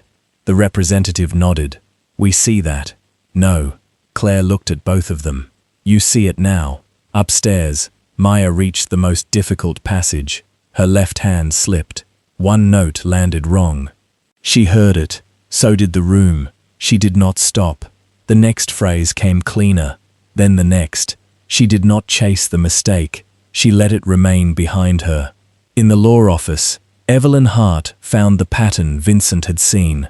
13 weeks, 9 weeks, 3 payments, a fee, 4 payments, an adjustment. The same rhythm across different companies. She spread the files across the table. "This is structured." Noah nodded. "Yes. This is not bad bookkeeping." "No." "Who designed it?" Noah looked toward the closed door. "We think Marcus Vale expanded it." "You think?" "We know he controlled the division." "That is not the same thing." Noah understood. Evelyn pointed to Vincent's authorization on an older document. "And this?" Noah looked at the signature. "That is his. So he approved the structure. Part of it. Then do not bring me a story where one man is innocent and the other is guilty." Noah looked at her. "I did not." Evelyn studied him. Then she continued reading. At the conservatory, Maya finished. The final note remained in the room. No one spoke immediately. Maya kept her hands above the keys until the sound disappeared. Only then did she lower them. One of the judges shifted in his chair. Another wrote something. Maya waited. The silence did not frighten her. She had learned that silence could mean many things. Fear, judgment, memory, sometimes attention. The woman in the center finally spoke. "Thank you, Maya." Maya stood. "Thank you for listening." She left the room. Denise was waiting outside. "So?" Maya smiled. "They listened." "That is all?" "That is all I know." Denise laughed, despite herself. Then she pulled Maya close. Maya allowed it for several seconds. After that, they went downstairs. Claire was waiting near the lobby. Her face looked different. "What happened?" Denise asked. Claire held the foundation contract. "The conservatory is reviewing it." Maya turned toward her. "Does that change my audition?" "No." "Good." Claire looked at the girl. There were times when Maya seemed 12. There were times when the adults around her seemed younger. Noah called 10 minutes later. Claire answered. She listened, then looked at Denise. "What?" Denise asked. Claire lowered the phone. "The records are real." Denise's face tightened. Claire continued. "They found altered terms, repeated fees, transfers between companies." Maya stood between them. "And Mr. Moretti?" Claire looked at her. Noah had been clear. Do not clean it up. Do not make Vincent the hero. The companies belong to him. Maya was quiet. Claire continued. "He signed some of the older structures." Denise looked away. Maya asked, "Did he know?" Claire hesitated. "He says he did not know how far it went." "That is not what I asked." Claire looked at her. Maya waited. Finally, Claire said, "He knew enough to benefit from it." Maya absorbed that. There was no dramatic change in her face, only stillness. Then she asked, "Did he give you the records?" "Yes, all of them." "We do not know." Maya nodded. "That matters." Claire looked at her. Yes, it did. Across the city, Vincent sat alone in the back room of an empty warehouse. Marcus had frozen access to several company accounts. 2 managers had stopped answering calls. Mercer had disappeared. Vincent's phone contained messages from men who wanted orders. He gave almost none. Then Noah called. Vincent answered. "She finished the audition," Noah said. Vincent looked toward the warehouse window. "How did she do?" "I do not know." Vincent waited. Noah added, "She finished." Vincent looked down. That was enough. "And the records?" Evelyn confirmed altered terms, repeated fee structures. "It is bigger than Bellwether." Vincent closed his eyes. How big? We do not know yet. There it was again. The answer he had once hated. Now it seemed honest. Noah continued. She found your signatures. Vincent opened his eyes. I know. She is not going to separate what Marcus did from what you approved. She should not. Noah was quiet. Then he said, once this moves outside her office, you lose control of it. Vincent looked at the dark warehouse around him. For most of his life, losing control had been the one outcome he could not accept. Now the alternative was keeping everything exactly as it was. Move it. Noah exhaled. You are sure? Yes. The line stayed quiet. Then Noah said, Maya asked whether we gave them everything. Vincent looked down. Of course she had. Did we? Noah asked. Vincent thought about private ledgers, properties, accounts, names that had never appeared in the bellwether files. The truth was not a door a man could open halfway and still claim he had left the room. No. Noah waited. Vincent looked at the phone. Get the rest. That evening, Maya returned to the basement. The broken metronome still leaned on top of the piano. Claire had tried to repair the casing with clear tape. It held badly. Maya sat. She wound it. The mechanism clicked. Uneven at first, then steadier. She placed her hands on the keys. The basement had been silent the day before. Now music returned. Not because the danger was gone. It was not. Not because the truth had fixed anything. It had only begun to surface. Maya played because the room was still hers to enter. Above the basement, people were finally beginning to understand that Vincent Moretti had not saved a blind girl from someone else's system. He had opened the door to his own. And this time, he did not get to decide what the truth would cost. Marcus did not come to the club the next morning. That was the first order Vincent did not give. For years, people had measured the health of the organization by how quickly his instructions moved through it. A call from Vincent became a car at a curb, a locked account, a quiet meeting, a man changing his mind before sunset. That morning, his phone rang almost without stopping. He answered only 3 calls. The first was from Noah. The second was from Evelyn Hart. The third was from Marcus. He let Marcus speak first. You moved the records? Yes. You gave them to an outsider? Yes. Marcus was silent for a moment. Then he said, You have no idea what you have done. Vincent stood beside the window of his office. The street below was wet from overnight rain. A delivery truck idled beside the curb. 2 men carried boxes into a restaurant owned by one of Vincent's companies. For years, scenes like that had reassured him. Movement meant control. Control meant safety. Now he saw how much could hide inside both. I know enough, he said. No, you know what you want this to mean. Vincent said nothing. Marcus continued. You think handing over files turns you into something different. It does not. The answer stopped him. Vincent looked at the reflection of the room in the glass, the desk, the photographs, the locked cabinet behind him. His name on everything. I signed some of those structures. Marcus lowered his voice. You approved the framework. I approved enough. You cannot punish yourself for every manager who added a fee. This is not punishment. What would you call it? Vincent watched a man across the street open an umbrella. Responsibility. Marcus laughed once. You always hated that word when other people used it against you. Vincent closed his eyes. That was true. He had spent most of his life believing responsibility belonged to the person with the weaker hand. The borrower should have paid. The business owner should have read more carefully. The frightened man should have chosen better. The family should not have needed the loan. There was always a way to move guilt downward. Marcus had become excellent at it. So had Vincent. Marcus spoke again. The people around you are waiting. For what? For orders. Vincent looked at the phones on his desk. Then they can wait. That silence frightened Marcus more than a threat would have. You cannot run this without making decisions. I am making one now. What decision? That I am done pretending obedience is the same thing as loyalty. Marcus said nothing. Vincent continued. No one touches the records. No one moves money out of the lending companies. No one contacts the Brooks family. No one goes near Claire Bennett. You are still giving orders. For now. Marcus heard the difference.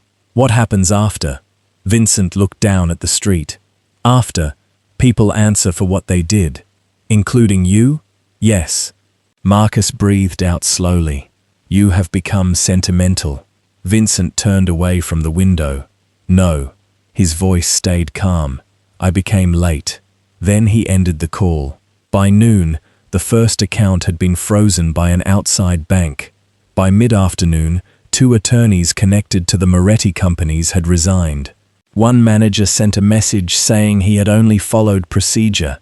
Another claimed he had never understood how the fees were calculated. Mercer was still missing. Evelyn Hart did not care.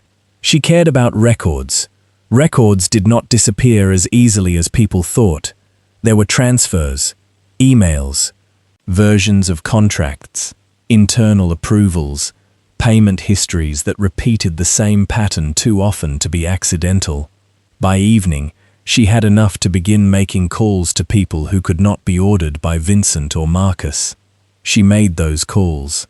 Noah sat across from her while she did. He looked tired.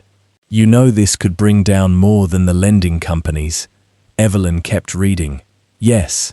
Restaurants, property holdings, logistics.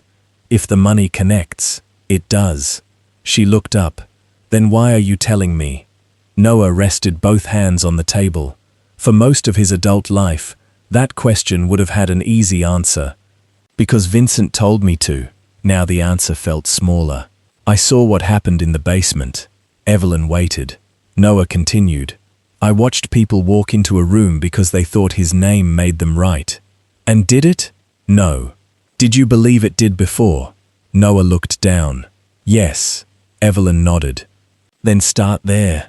At the community center, Claire received 3 phone calls from reporters and ignored all of them. Denise received 5. She answered none. Maya received 1 letter from the conservatory. Claire read it aloud in the basement. Maya had been accepted into the training program. No foundation contract.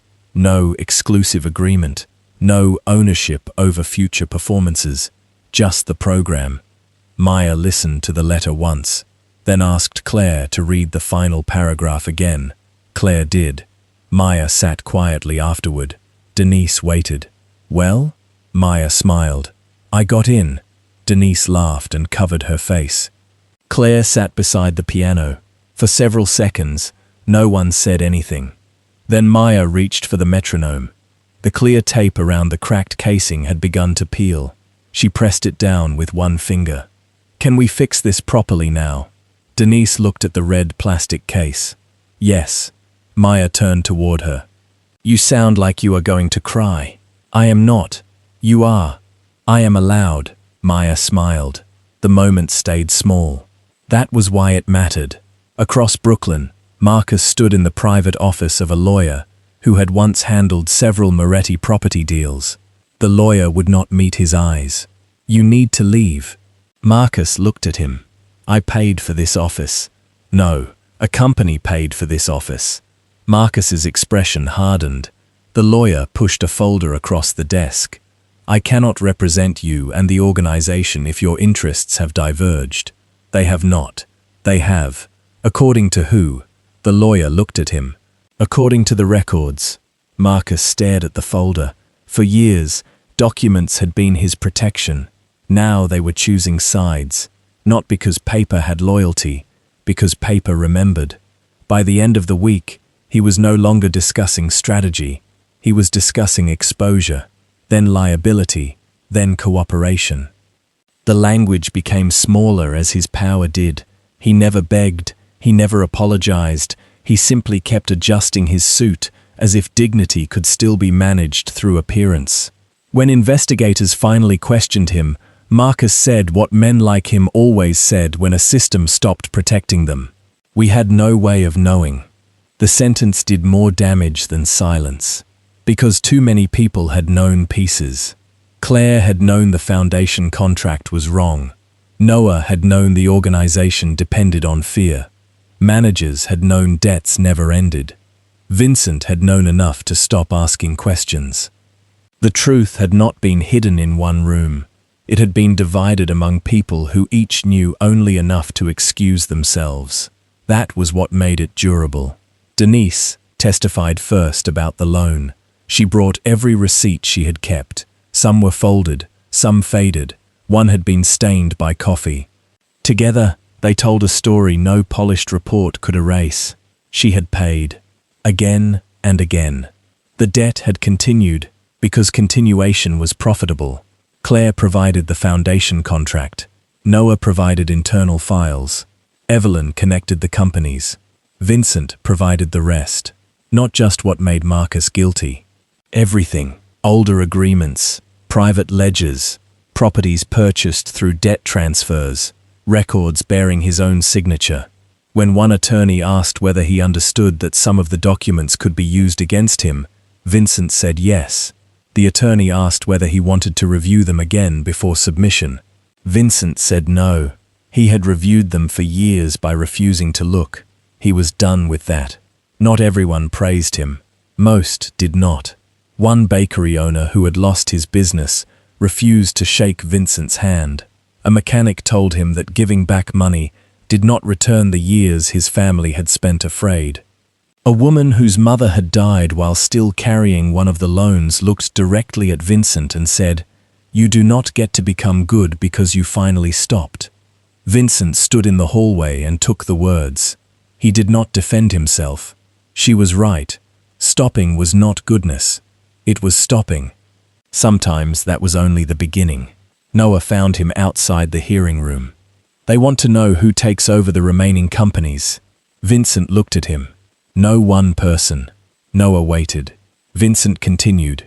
"Independent management. Outside review. Sell what has to be sold. And the people still loyal to you."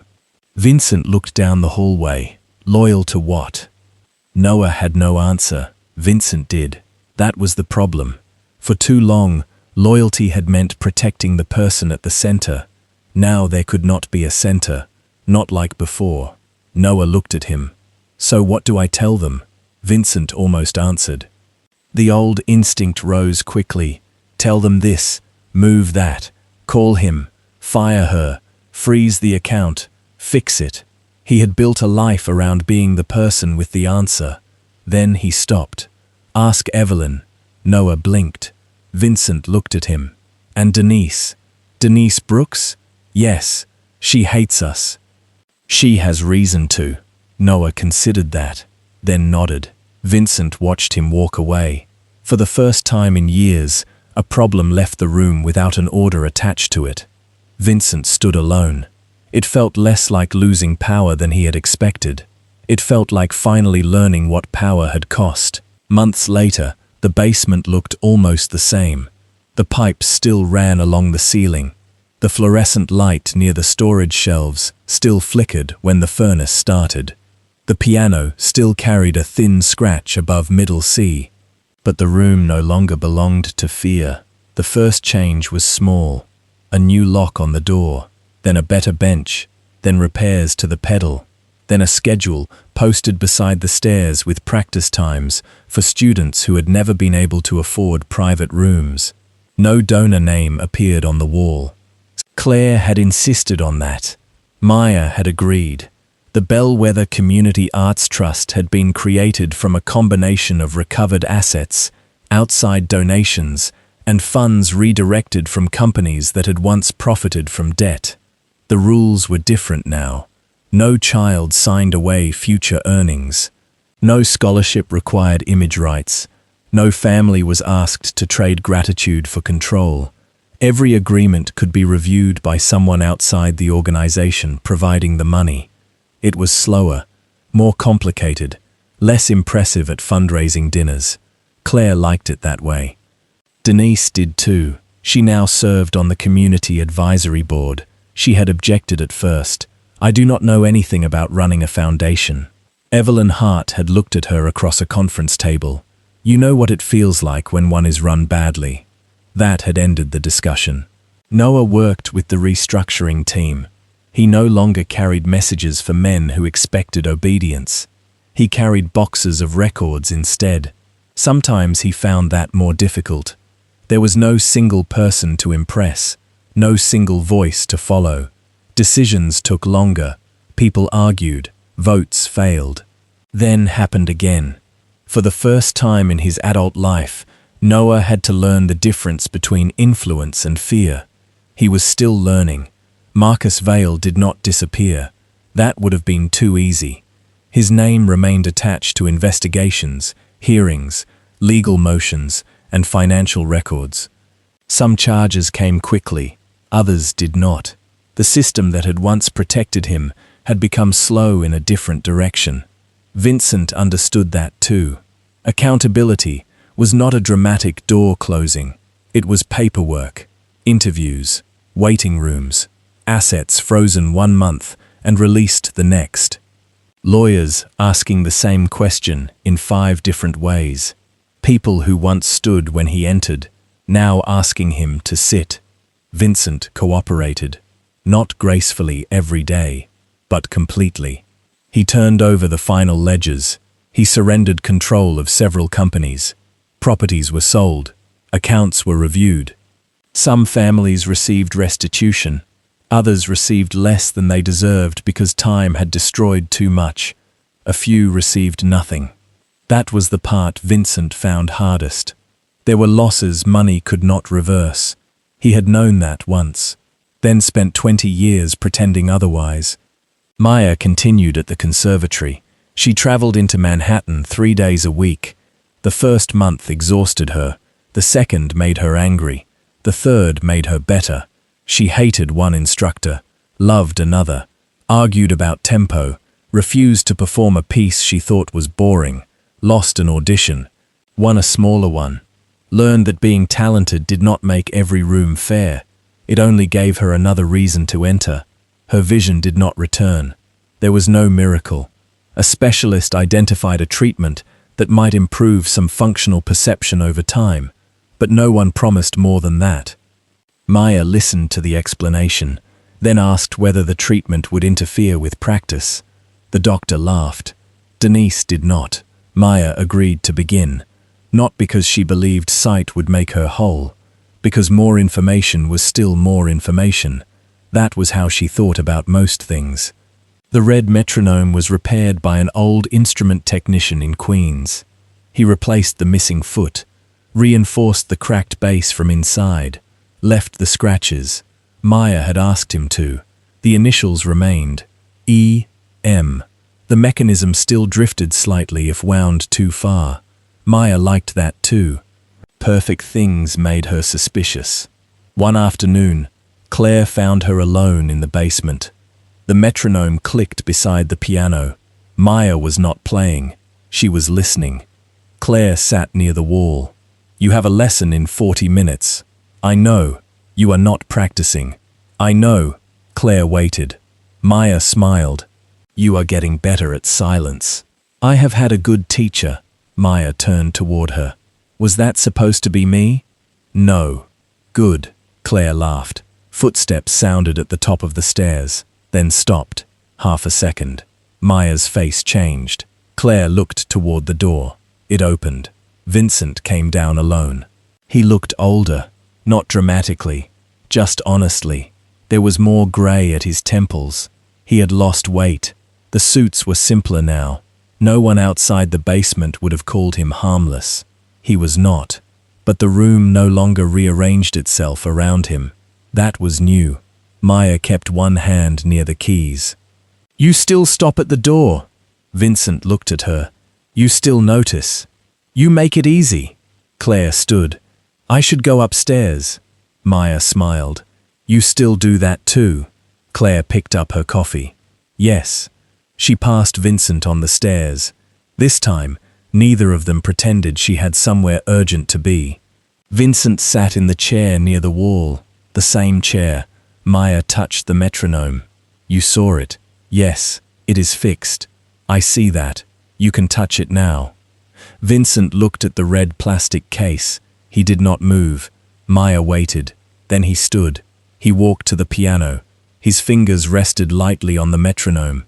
The casing felt different, stronger, still cracked. He turned it over. The initials remained.